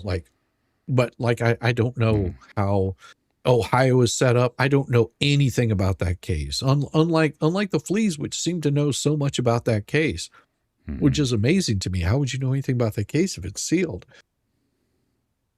Weird, isn't it? That means that somebody's been giving them that information. Who would be so stupid as to do that? Well, let me guess. Well, like I said a week or two ago, the list is pretty short. So yeah, there's your a pick. Yeah, and as far as what's going to happen in in that particular case, I don't know. I mean, because like I said, I can't follow it because I can't pull up those documents. And I'm sure that Jeremy is not allowed to talk about it or doesn't want to talk about it. So outside of what he says, I have no idea what's going on in the case. I do know that those are recorded hearings, and those will be released to the public at some point in time. But right now they're keeping those quiet. They're keeping them very quiet. The last thing that Jeremy said, his attorney had not heard from her attorney in Ohio since he started in court tomorrow. Hey, that's not my problem. I mean, that's Lynette's problem. I think that's the beauty of not being in a damn lawsuit is it doesn't matter to me. I mean, well, that's the whole thing, and we're seeing part of that with what went on today. Is that these fucktards think that they can just do and say and act however they want?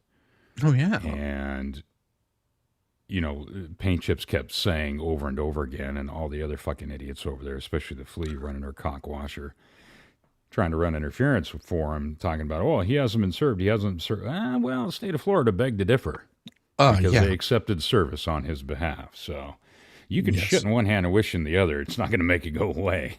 And just smear them all over your body and make yourself look pretty. Isn't that what Lips does with Chips? She just they're talking about sitting there laughing about it and all this other. Well, time for laughing is going to start coming to an end. Yeah. I mean, that's the thing. Good morning from London, England. Thank you, Andy Stevens. It's always good to see you, fine folks. Always good to see you. Can you guys hear me okay? Do I sound loud enough? Dude, you sound great to me. All right. So, okay. I mean, you're like perfect level. You never complain about that. Yeah, it's the screaming and moaning that I like. In your ear all night. It's usually after I light your house up with that shotgun. Again, Lauren, she was doing a show today. She'd gone to. Oh, I love Lauren. She's so awesome. Yeah, she'd gone to that hearing between the lawyers for whatever's going on with Baldoni and Blake Lively. And she was talking, somebody had said something about her room being haunted or whatever. And she's kind of playing along with it. And I was like, oh, she just thinks it's haunted, but I've just been laying under her door at night, whispering weird noises to her. She's like, shut up, Professor. I love it. I love it. Oh, Lauren's such a sweetheart. Know it yet. He's like, awesome. Yeah, I'm leaving today. I don't care if my room's messy or not. I'm leaving today because this room's haunted. And I said, oh, you think the ghost is going away, but my voice or the ghost will be following you. My voice will be following you. He'll be chasing you around. Run away, little lesbian girl. Hey, you ain't going anywhere. I'm right there. She's funny. I love her. She's so sweet. Oh, yeah. I got a chance to meet her. So, that was really fun. And I think we were about the same amount of subs whenever I met her, and she started covering the she's shot way up there now. Baldoni case. Yeah, she's knocking on the door 30, I think. I love it. That is so beautiful. Something like that. Yamaha's quiet. Are you sure Yamaha's quiet? Because I don't think he is. I don't know. Yeah, everyone's saying you sound great. Okay. All right. I don't know who's right. A little louder, Yamaha. Oh, I can always turn him up. So give me just a second. I can do this. Or did I mute you? I unmuted. Oh, okay. I just muted you. Unmute. There we go. I muted you. I'm sorry. I hit the wrong damn key. Well, that's okay. I had to allow you to mess with the volume, I guess. I'm a bad person. Yeah, it was really weird when I went in. I was like, wait a minute, how do I do this adjust thing? I'm not seeing anything. Yeah, it's the little bar. 1, 2, what I can do is 3, 4, 5. Does that sound okay to everybody now? I can bring me down a little bit if that helps too. I don't know. I don't know either. Yeah, I cannot. He is maxed out on his volume. He is maxed out on his volume. I can turn mine down though if that helps out. You're late. You fell asleep. Well, I wouldn't mess with yours too much because everybody yells about you being too quiet all the time anyway. Well, that happens. He said her lawyer had not been in touch with his lawyers, so no one knows. Yeah, I mean, like I said, no one knows what exactly is going on with him at all. But what I've been reading, because everybody's been sort of wondering about this. There's been all this information about Deuce and saying, well, nothing happened in this case. It just got sort of brushed under the rug. Well, I knew that it hadn't been brushed under the rug. I just hadn't pulled it up because I found this information and I've just sort of been sitting on it, doing like covering other stuff, and I've just totally forgot about it. But if you want to, you mean your world doesn't surround bubbles? No, no, not at all. But him telling, now you have to understand, he is the respondent in this. Whenever they say respondent, she's the complainant. Miss Jones is the complainant in this. The respondent replied to Miss Notes at 9:59 a.m. To be clear, I cannot waive any fee I'm entitled to as an inducement not to file a grievance. If Cordelia wishes to file a grievance, I invite her to do so, and I will respond. As far as I can tell, she feels that me not contacting her to tell her lawyer has not responded to the settlement proposal I conveyed is somehow an ethical violation, except she was the one that conveyed it. I'm not sure what malpractice she is referring to. And if you want to read the next bit there. On Tuesday, May 24th, 2022, the respondent emailed to the complainant, "Please see the attached invoice." And the attachment read, "Dear Miss Jones, this is Bubbles Esquia. Since you failed and refused to pay the flat $500 retainer fee, as agreed, and released me in order to avoid paying it, I'm billing you for the time expended on your behalf, you dirty little girl. I expended well over 5 hours, including reading the respondent's 58-page response, taking the time to go to my bong every 15 minutes. But I'm willing to cap it there. I charge an hourly rate of $350. The balance is due. Wait a minute. The balance due is $1,750. Alternatively, I will accept your agreement to have 25% of any settlement up to $15,000. Should a settlement be reached, paid directly to me. Or you can pay the $500 fee by today at 5 p.m. In which case, I will release any claim of a % settlement proceeds and will forgive the remainder of the amount of this invoice. You can send via Venmo. Or get a hold of my pimp. Or mail a check to the address above. If you mail a check, please be sure to alert us by 5 p.m. tomorrow that it's being sent.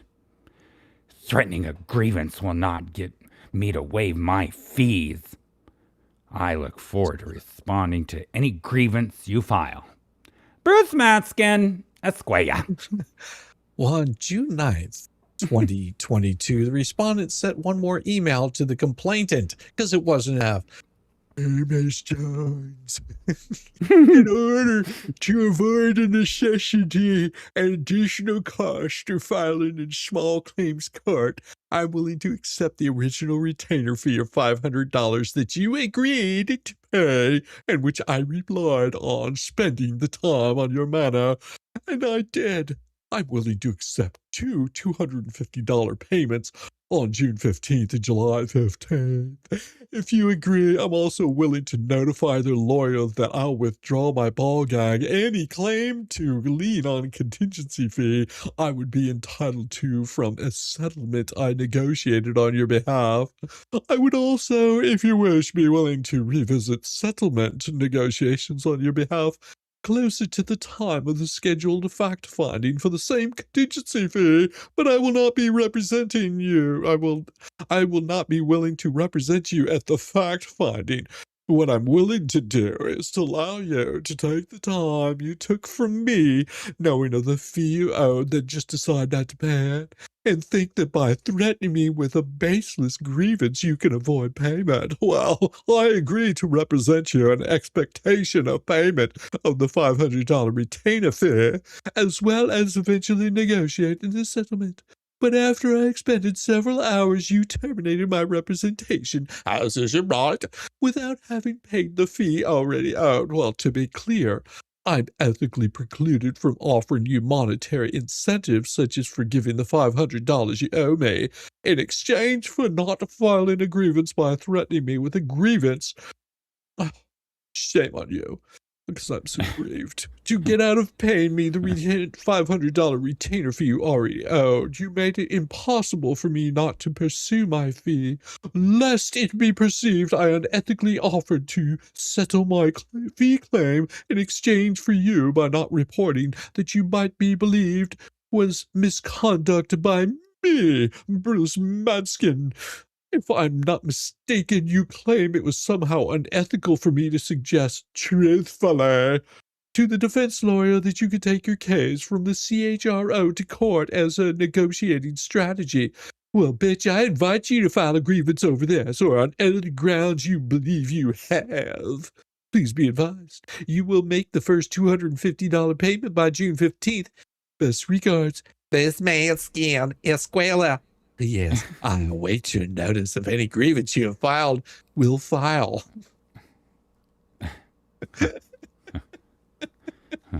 Yeah. Go ahead and read the next bit.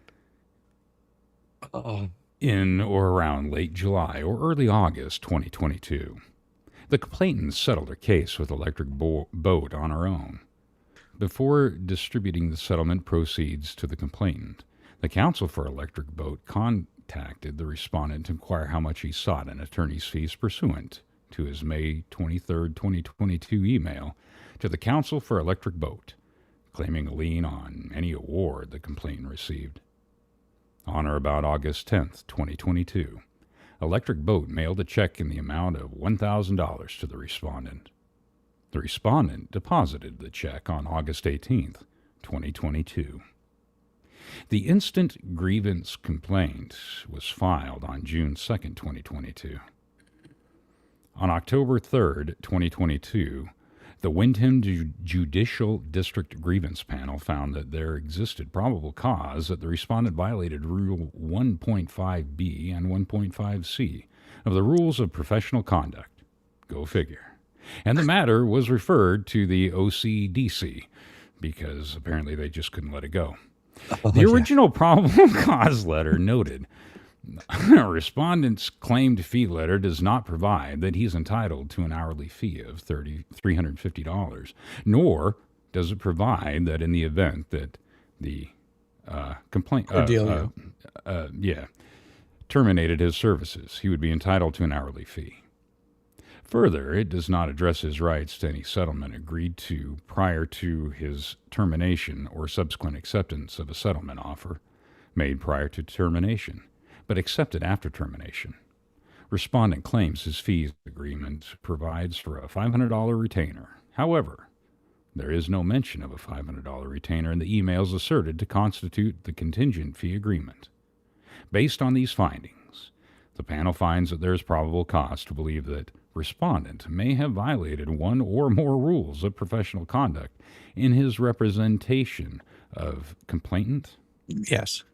The probable cause letter then cited Rule 1.5b of the Rules of Professional Conduct, which requires an attorney to disclose in writing the scope of representation and the fees to be charged, and Rule 1.5c of the Rules of Professional Conduct, which states that a contingent fee agreement shall be in writing signed by the client and shall state the method by which the fee is to be determined.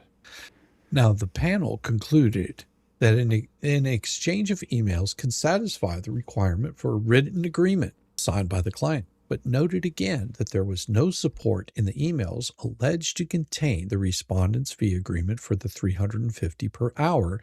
He later suggested he was due under the theory of quantum meritum, merit, or I'm thinking Merlot. But that, together with the sparseness of the email correspondence, is sufficient for probable cause purpose to support the belief that the respondent may have violated Rules 1.5b and 1.5c of the Rules of Professional Conduct. The grievance complaint was assigned to Assistant Chief Disciplinary Counsel Douglas Butler. Between October 13th, 2022 and late January of 2023, the respondent sent dozens of emails and placed many phone calls to Attorney Butler in the Office of Chief Disciplinary Counsel. Many of these communications sought clarification of the probable cause findings, and several pleaded for the case to be dismissed. In a letter dated December 19th, 2022, and sent to the respondent via email, Attorney Butler notified the respondent that due to the volume and nature of his phone calls, he would only communicate with the respondent via email, which we've read that before.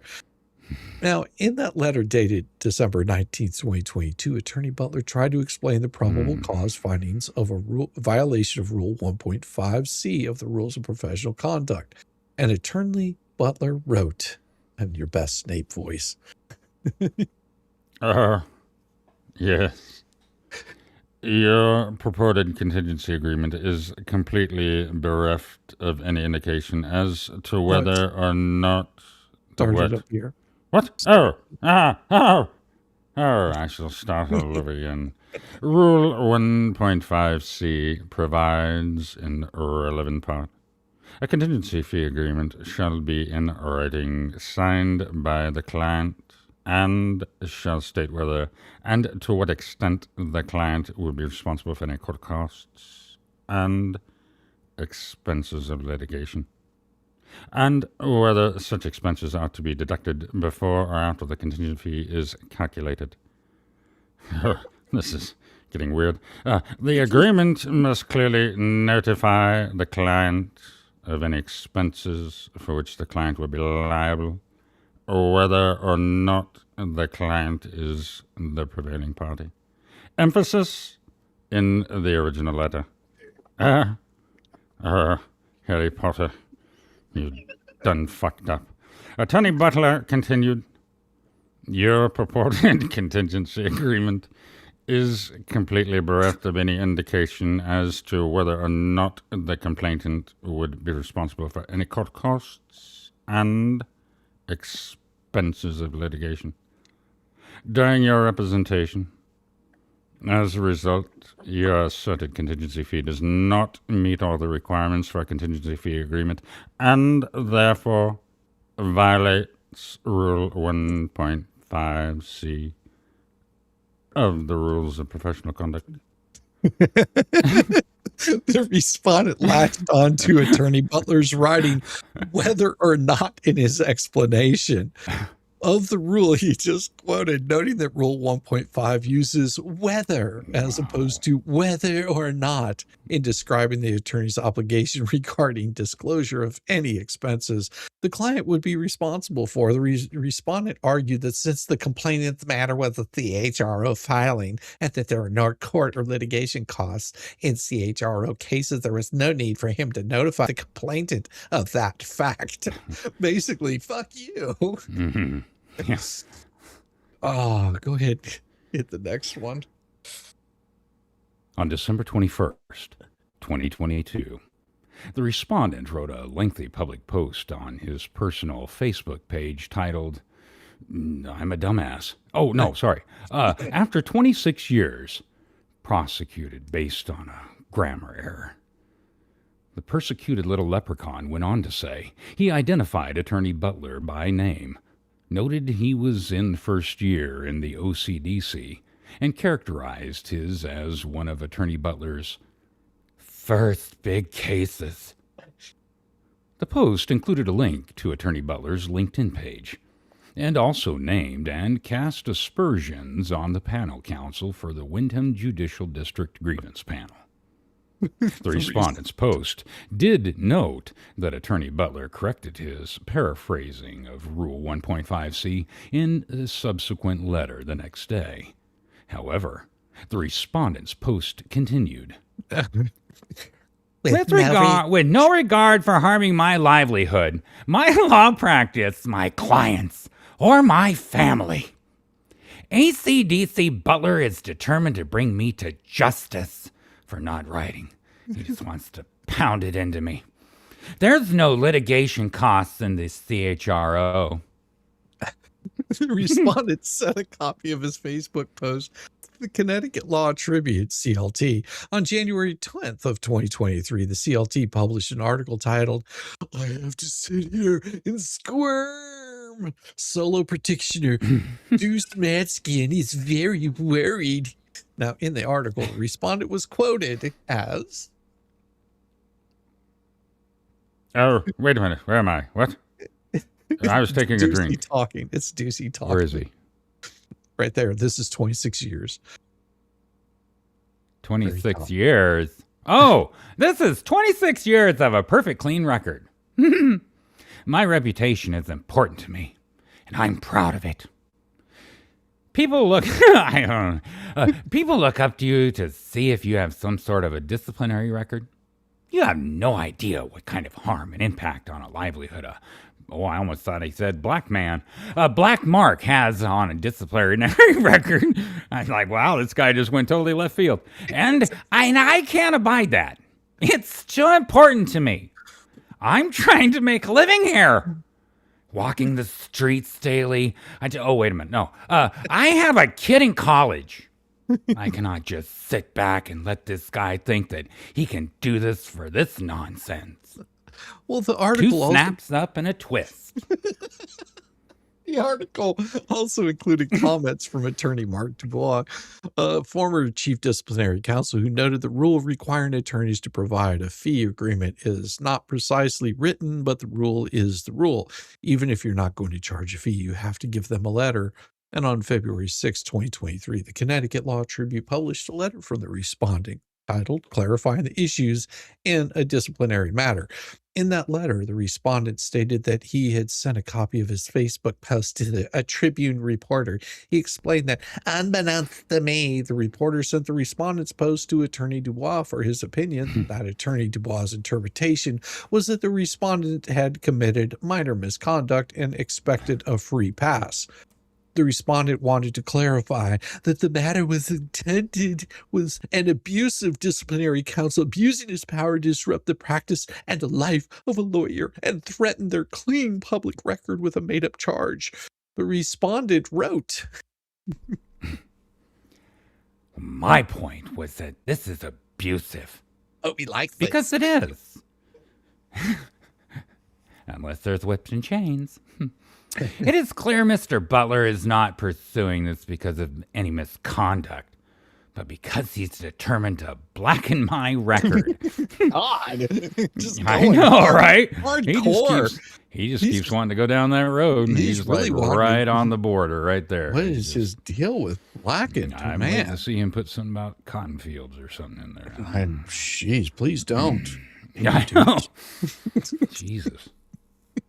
I mean, I know the white hood doesn't quite fit, but geez. Yeah, well, Don Lemon's about to find all that about. Yeah, the irony on that one is so thick. Oh my gosh, look at this. Look at this. We got someone coming in saying, "Greetings from the Otter Creek estuary. Welcome, Mohammed Muff Dive." Hominid Muff Dive. I appreciate you. Welcome to the penitentiary, y'all. This is our grand wizard, Don Lemon.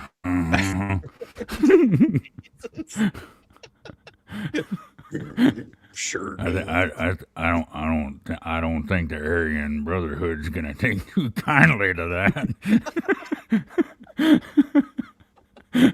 He's gonna make them scratch their heads on that one. They're gonna be questioning all kinds of shit. I ain't got no gas in that one. Oh, now on February 6, 2023, respondent wrote another Facebook post on this matter titled, "Update, prosecuted on a grammar error." This post further described attorney Butler as unscrupulous and seeking a notch in his belt. The respondent asked on several occasions for the Office of Chief Disciplinary Counsel to file a motion to dismiss his grievance matter pursuant to 11A of the Statewide Grievance Committee Rules of Procedure. Alternatively, disciplinary counsel stated that a proposed disposition pursuant to Practice Book 282 was a potential option. And on March 30th, Attorney Rinaldi emailed disciplinary counsel and asked for a proposed disposition pursuant to Practice Book 2-82. And on April 3rd, 2023, Attorney Butler emailed a proposed disposition to Attorney Rinaldi. Attorney Butler explained that the OCD will not require the respondent to admit a violation outright, but the proposed disposition would require the respondent to admit that while he denies some or all of the material allegations, there is clear and convincing evidence to support a finding of a violation of Rule 1.5c. Attorney Butler explained that the proposed disposition required the respondent to complete 3 credit hours. That's it, 3 credit hours of continued legal education, CLE, and legal ethics. And that should the respondent agree to those conditions, OCDC would recommend that the grievance complaint be dismissed. You see, all it was is all he had to do was complete 3 credit hours and they would dismiss it.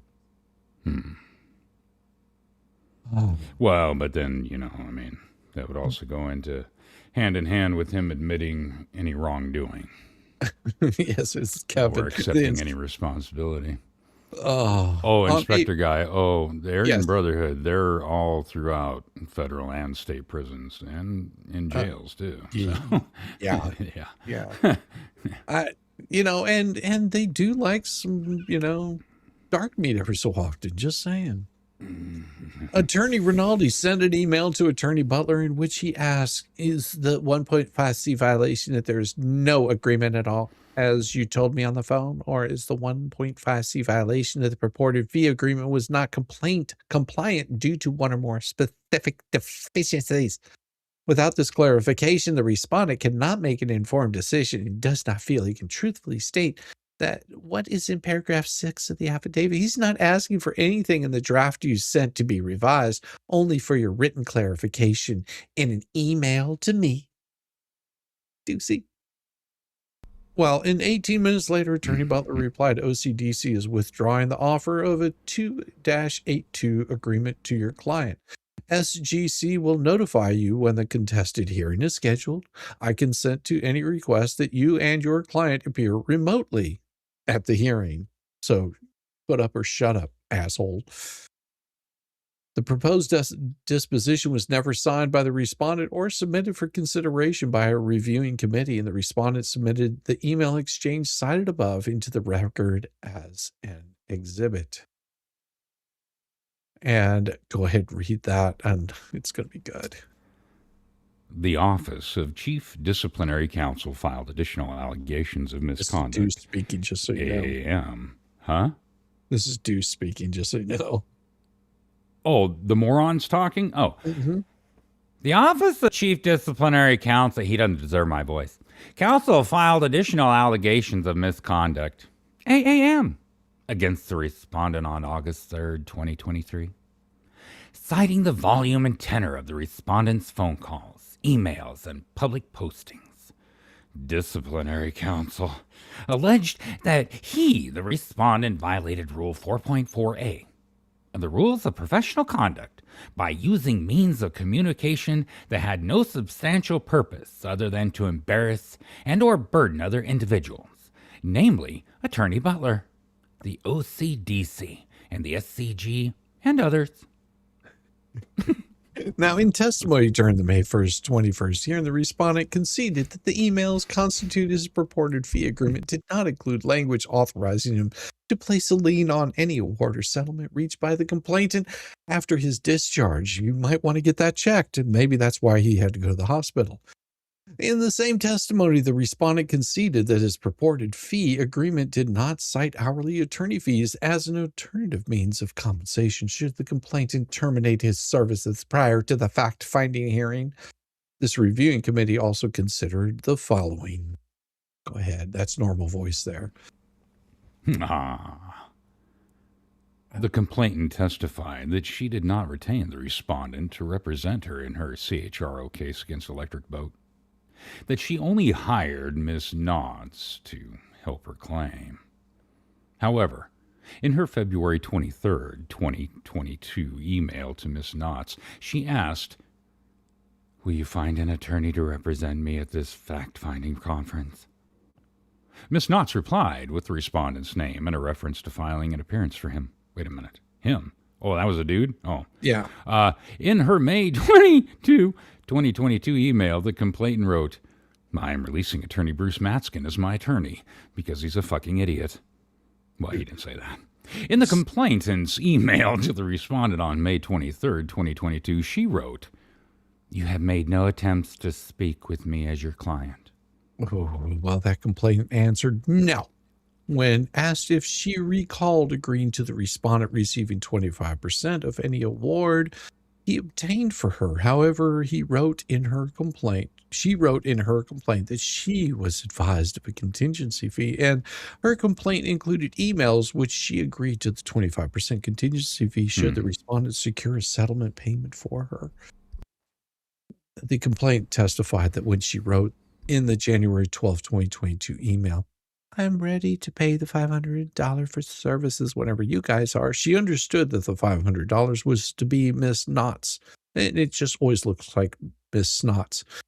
Fee and not a retainer for an attorney. The complaint testified that she had no contact with the respondent before the May 20th, 2022 phone call, and that she only called the respondent on that day because Miss Knotts was unable to speak with her and told her to call the respondent for an update on her case. When asked by the disciplinary counsel if you did not hire attorney Deuce, then what was your understanding of who you were firing? In her email, which she wrote, I'm releasing attorney Deuce as my attorney. Like, you got to do the triple deuce on that. The complainant replied she was firing Miss Knotts and anybody else who had said they were representing me, yet wasn't. Go ahead.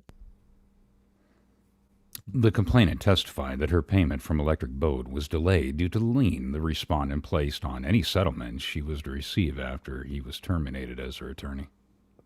The complainant testified that a consequence of the complaint she filed against the respondent, she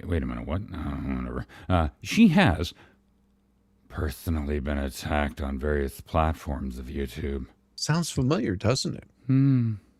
No. A repeated theme of the respondent's media postings and emails to disciplinary counsel and others was that he was an innocent little leprechaun with more than 25 years of a perfect record, having to endure a targeted grievance. I thought it said retarded. I know, right? I caught myself. Well, whatever. Fits either way. With conjured up charges, manufactured prosecution, not prostitution, prosecution that was abusive, baseless nonsense, and an abuse of authority. He regularly questioned the integrity of the disciplinary personnel tasked with handling his grievance matter. Throughout, he maintained that the actual grievance was nothing more than a fee dispute brought by a former client who was upset that he insisted she pay him $500 for the time he spent on her case before she fired his dumb ass. Well, in that hearing on May 22nd, 2024, the respondent began his argument on his motion to dismiss by telling reviewing committee, to begin, I have a lot of respect for what you do. It's a necessary part of the judicial process, but you're not here to save face for abusive proceedings to justify something that should never have gotten this far. Later, he recited his own career credentials, and I'll let you take that over. Well, now, I'm a 26-year lawyer. Perfectly clean record and good standing in 2 states, Massachusetts and Connecticut. I was the chief law clerk for Massachusetts for 1997 and 1998. I'm a serial lawyer. I have a solo practice since 2004 in Connecticut and now in Massachusetts. I represent people who can't find lawyers. I represent the minimum wage employee who got harassed at work and called around and found 5 other lawyers that I could be an idiot, or asking for $5,000, let's file a case. What? I'm the one that gets their severances and gets them what they're entitled to without having to spend 2 years and thousands of dollars. Well, that respondent continued.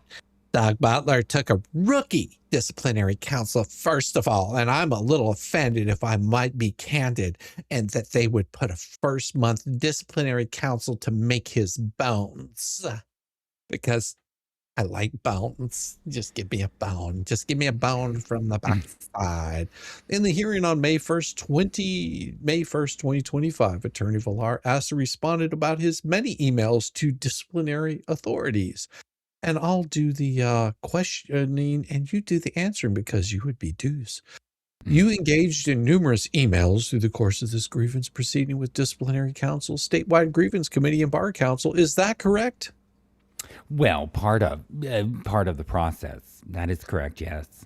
And you continued to ask some of the same questions over and over and over ad nauseum. Again, specifically regarding what the PC findings were, probable cause findings. Do you recall those emails? I was noting that the probable cause was vague and didn't specify exactly what exactly the misconduct was in which there was probable cause, and was trying to ascertain that from Mr. Butler.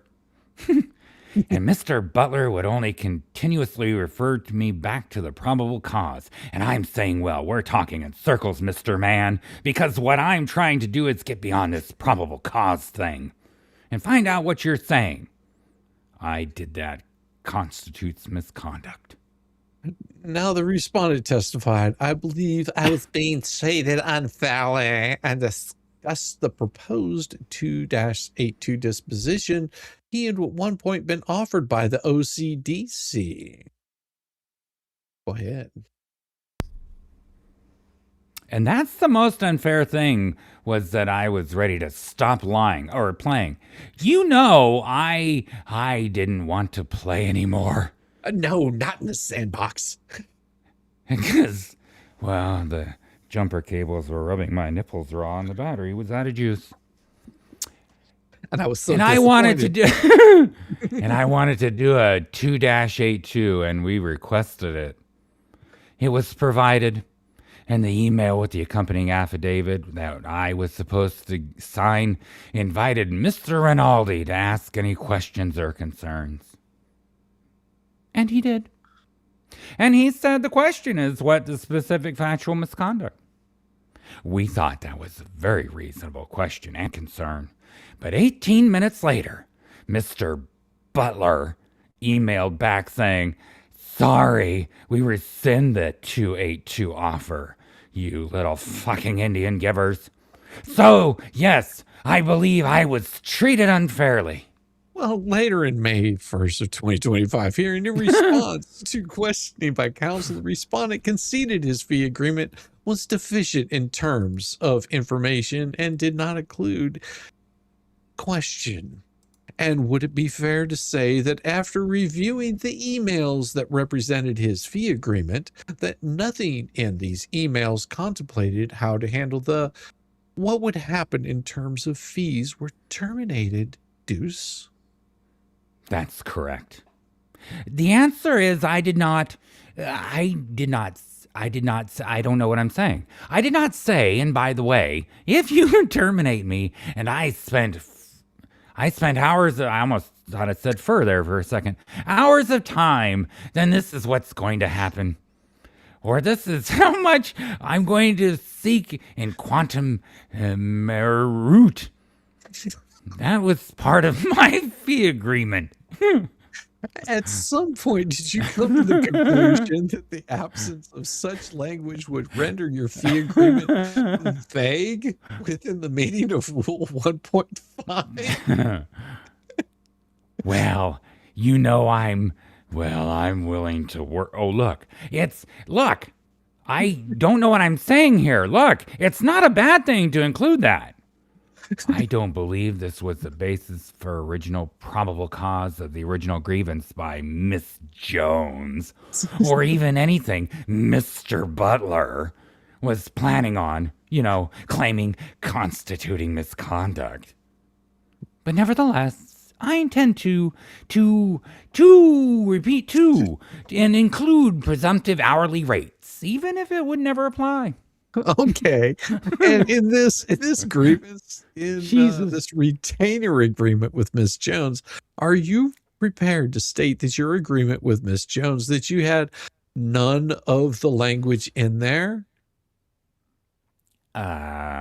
You mean about the hourly rate in case? Oh, wait a minute. What am I saying? You mean about the hourly rate in case she reached the retainer agreement and I were going to seek payment or quantum merit?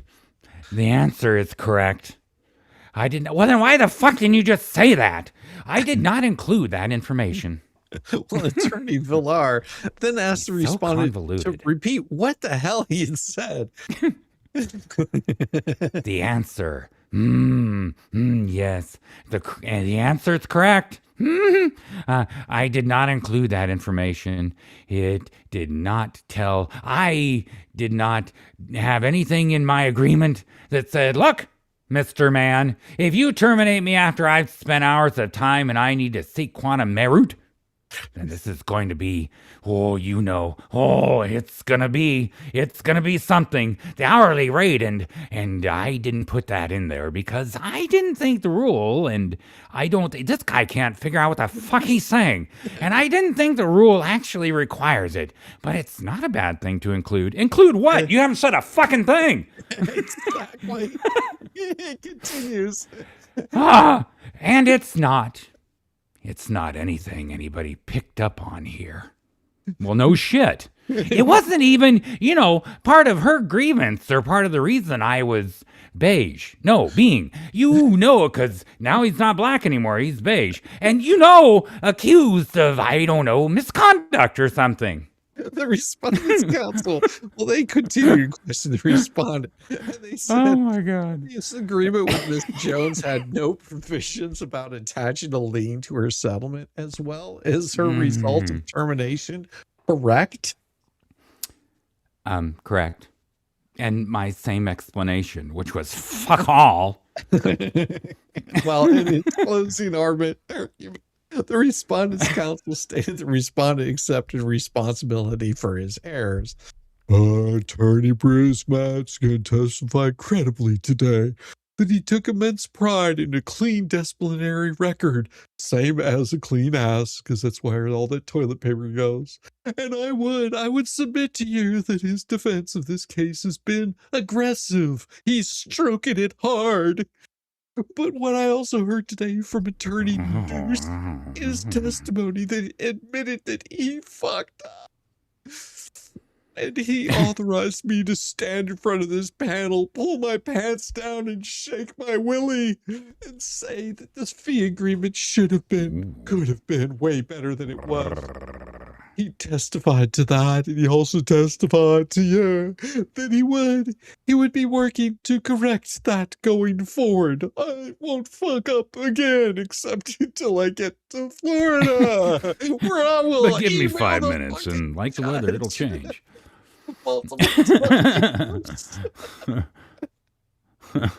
This reviewing committee concludes by clear and convincing evidence that respondent engaged in misconduct.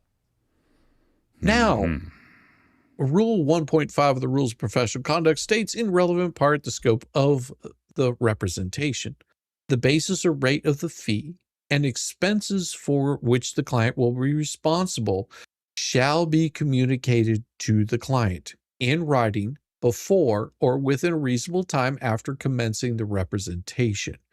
Any changes in the basis or rate of the fee or expenses shall be communicated to the client in writing before the fees or expenses to be billed at higher rates are actually incurred. And if you don't understand what this means, it means you need to have it in writing before you all of a sudden start adding shit to it. It's basically what they're saying. Go ahead and read for a little bit there.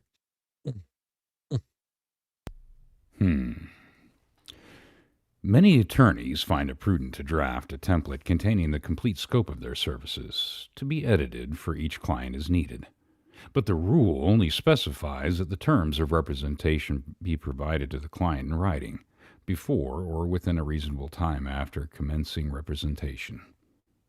The record reflects the respondent's representation of the complainant being in late March 2022, and that the terms of his representation were communicated in writing to the complainant via a series of emails from Ms. Knotts.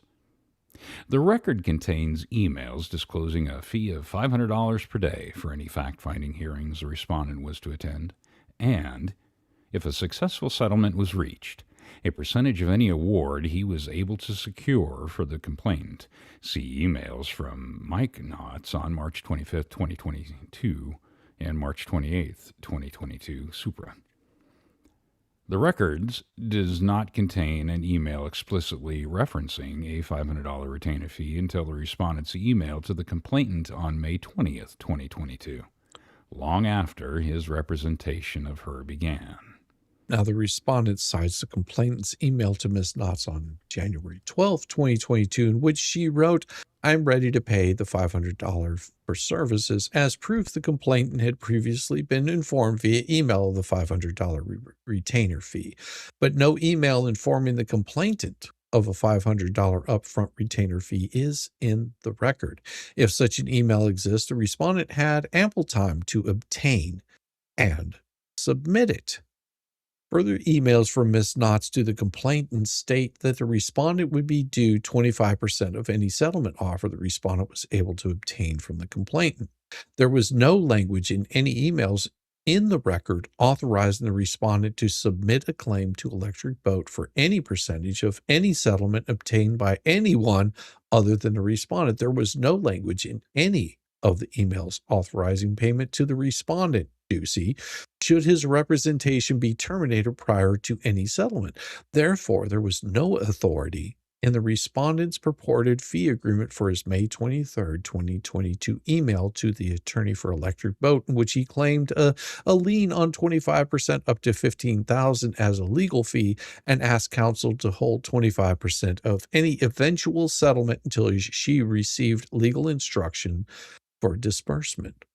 The respondent's lack of advanced disclosure of the $500 retainer fee he later demanded, and his post-termination placing of a lien on any settlement the complainant might eventually receive are clear and convincing evidence the respondent violated Rule 1.5b of the Rules of Professional Conduct. This reviewing committee does not find clear and convincing evidence of the violation of Rule 1.5c of the Rules of Professional Conduct, which 1.5 states in relevant part, fee contingent. We've already said this ad nauseum.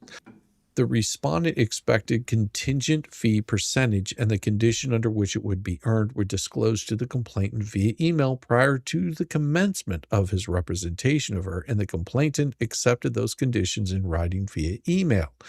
The grievance panel that issued the original probable cause findings in this matter was of the opinion that an exchange of emails can satisfy the requirement for a written agreement signed by the client, a conclusion that was not questioned in the hearing. The respondent purported fee agreement was silent on the subject of any court costs or expenses of litigation the complainant would be responsible for, but as respondent noted, the services he was retained to provide did not include any fees that need to be disclosed. Go ahead and take over for a bit.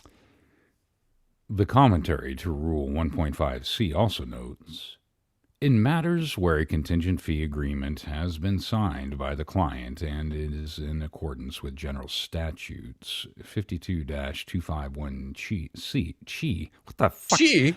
We like the C. The fee is presumed to be reasonable.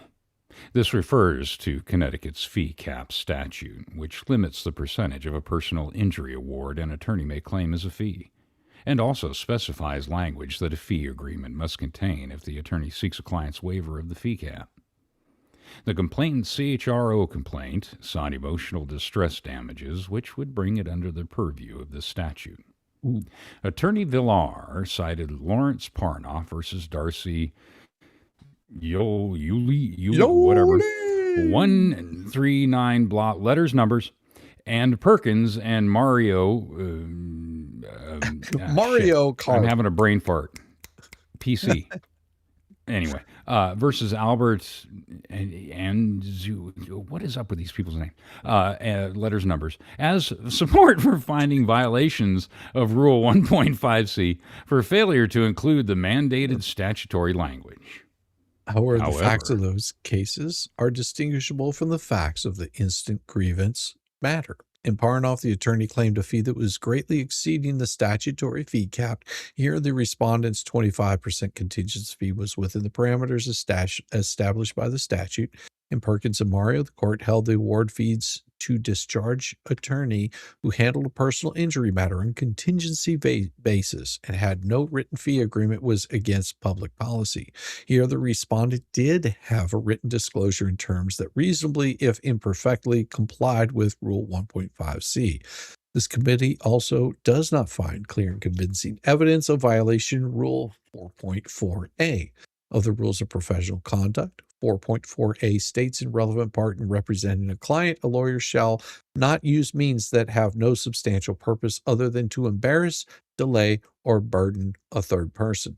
The respondent was alleged to have violated Rule 4.4 in several ways. His extremely high volume of emails and phone calls was a purposeless burden on disciplinary personnel. His public postings and articles served no purpose other than to embarrass the disciplinary personnel identified therein.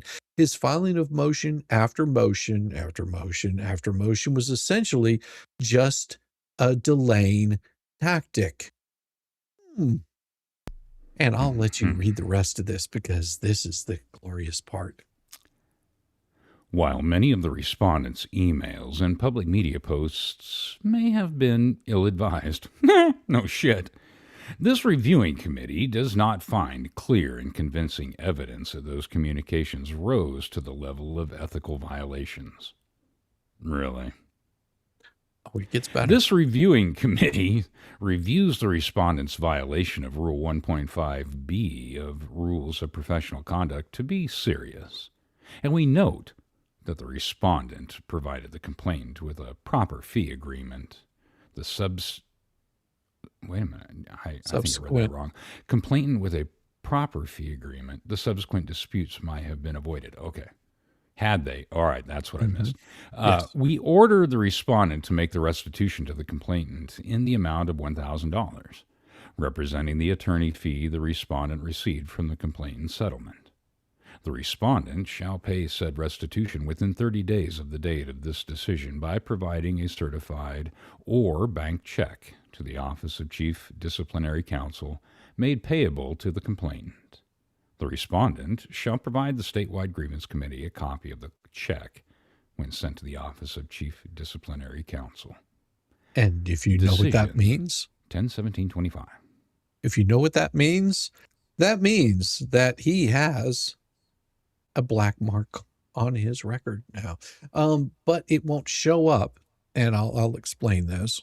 That it will not show up on any of his record. Does that make sense? Because something minor like this, although it is egregious the way that he behaved, it won't show up on his record. So if you go to the Connecticut bar, it'll show that he's in good standing because all he had to do was pay that $1,000 fee. Now think about this. And if this makes a whole lot of sense to people, he spent who knows how much time and how much money fighting this since 2021, 2022. And here we are. Well, that one was completed in 2025. Think about how long that he spent. But did he pay that $1,000?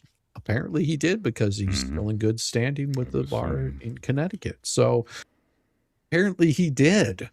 He did pay that restitution. Now, I also did a little bit of digging because I was curious of how all that stuff worked. For example, in Florida, whenever, an attorney misbehaves. Now, under Florida statutes, from what I can gather, is if there's a minor a minor infraction because they handle thousands of these every year. If it's a minor thing and they complete whatever it is that they were supposed to complete, whether it be CLE, paying fines, those don't show up on their record. It's whenever they misbehave egregiously and end up, causing big problems, that's whenever it shows up on the record. So whenever people do a search, for example, say you were doing a search for Joe Bob, and Joe Bob shows up that he's got a clean record.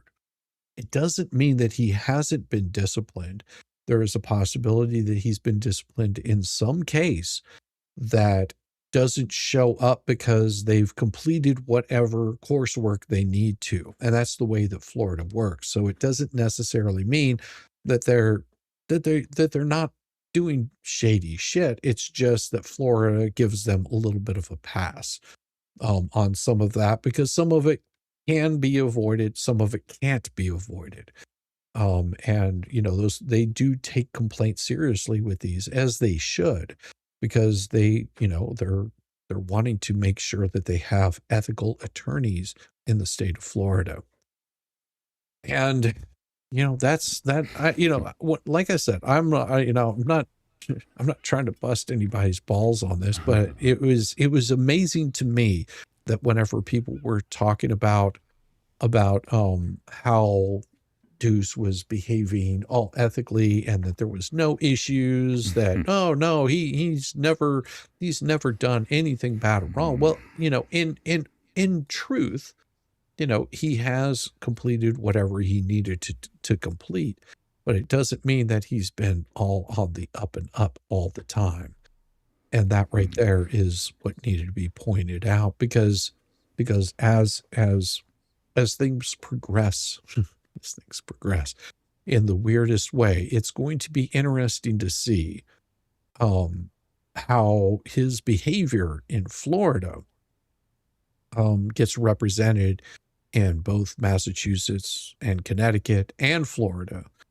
And I'm curious of what all that outcome is going to be, but I guess we'll just have to wait and see, because we won't know until that bankruptcy's over of what kind of behavior that leads to. And I'm sure that anything that comes in is going to be fought hard and long, just like James says, harder, longer, faster, deeper, whatever it might be.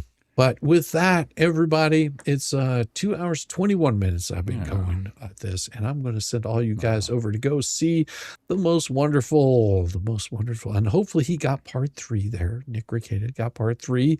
I've been working, to try to get that over to him and sending that to him, because, well, it's good. Look up in the chat. What am I looking up for? What happened? Yeah, what happened? Nick's running. Well, late. happy birthday! Oh my God! Is happy birthday, Max Lab? Max, it is your birthday? Well, Max, I'll tell you what. I believe so. It's just for you, brother. Yeah, Max. Feeling good. Oh, get it. Yes. Oh yes. Happy birthday, Max. Such a happy birthday. Happy birthday. Oh, yes. It is your day. Oh, Max. Happy birthday to you. Happy birthday, Max. And may you have many, many more. Thank you, brother. You've been so awesome. And if you guys haven't checked out Max, he's got a YouTube channel. He shows you the documents. He gets in his little furry costume and he dances in it naked. Don't you mind it, because you won't ever see him naked, but he gets in that suit. He gets naked. He gets down with it. All right, everybody. Have a wonderful one. All right, and we'll see you on the flips. Thank you. See you again, later. Yamaha. Bye. Guys.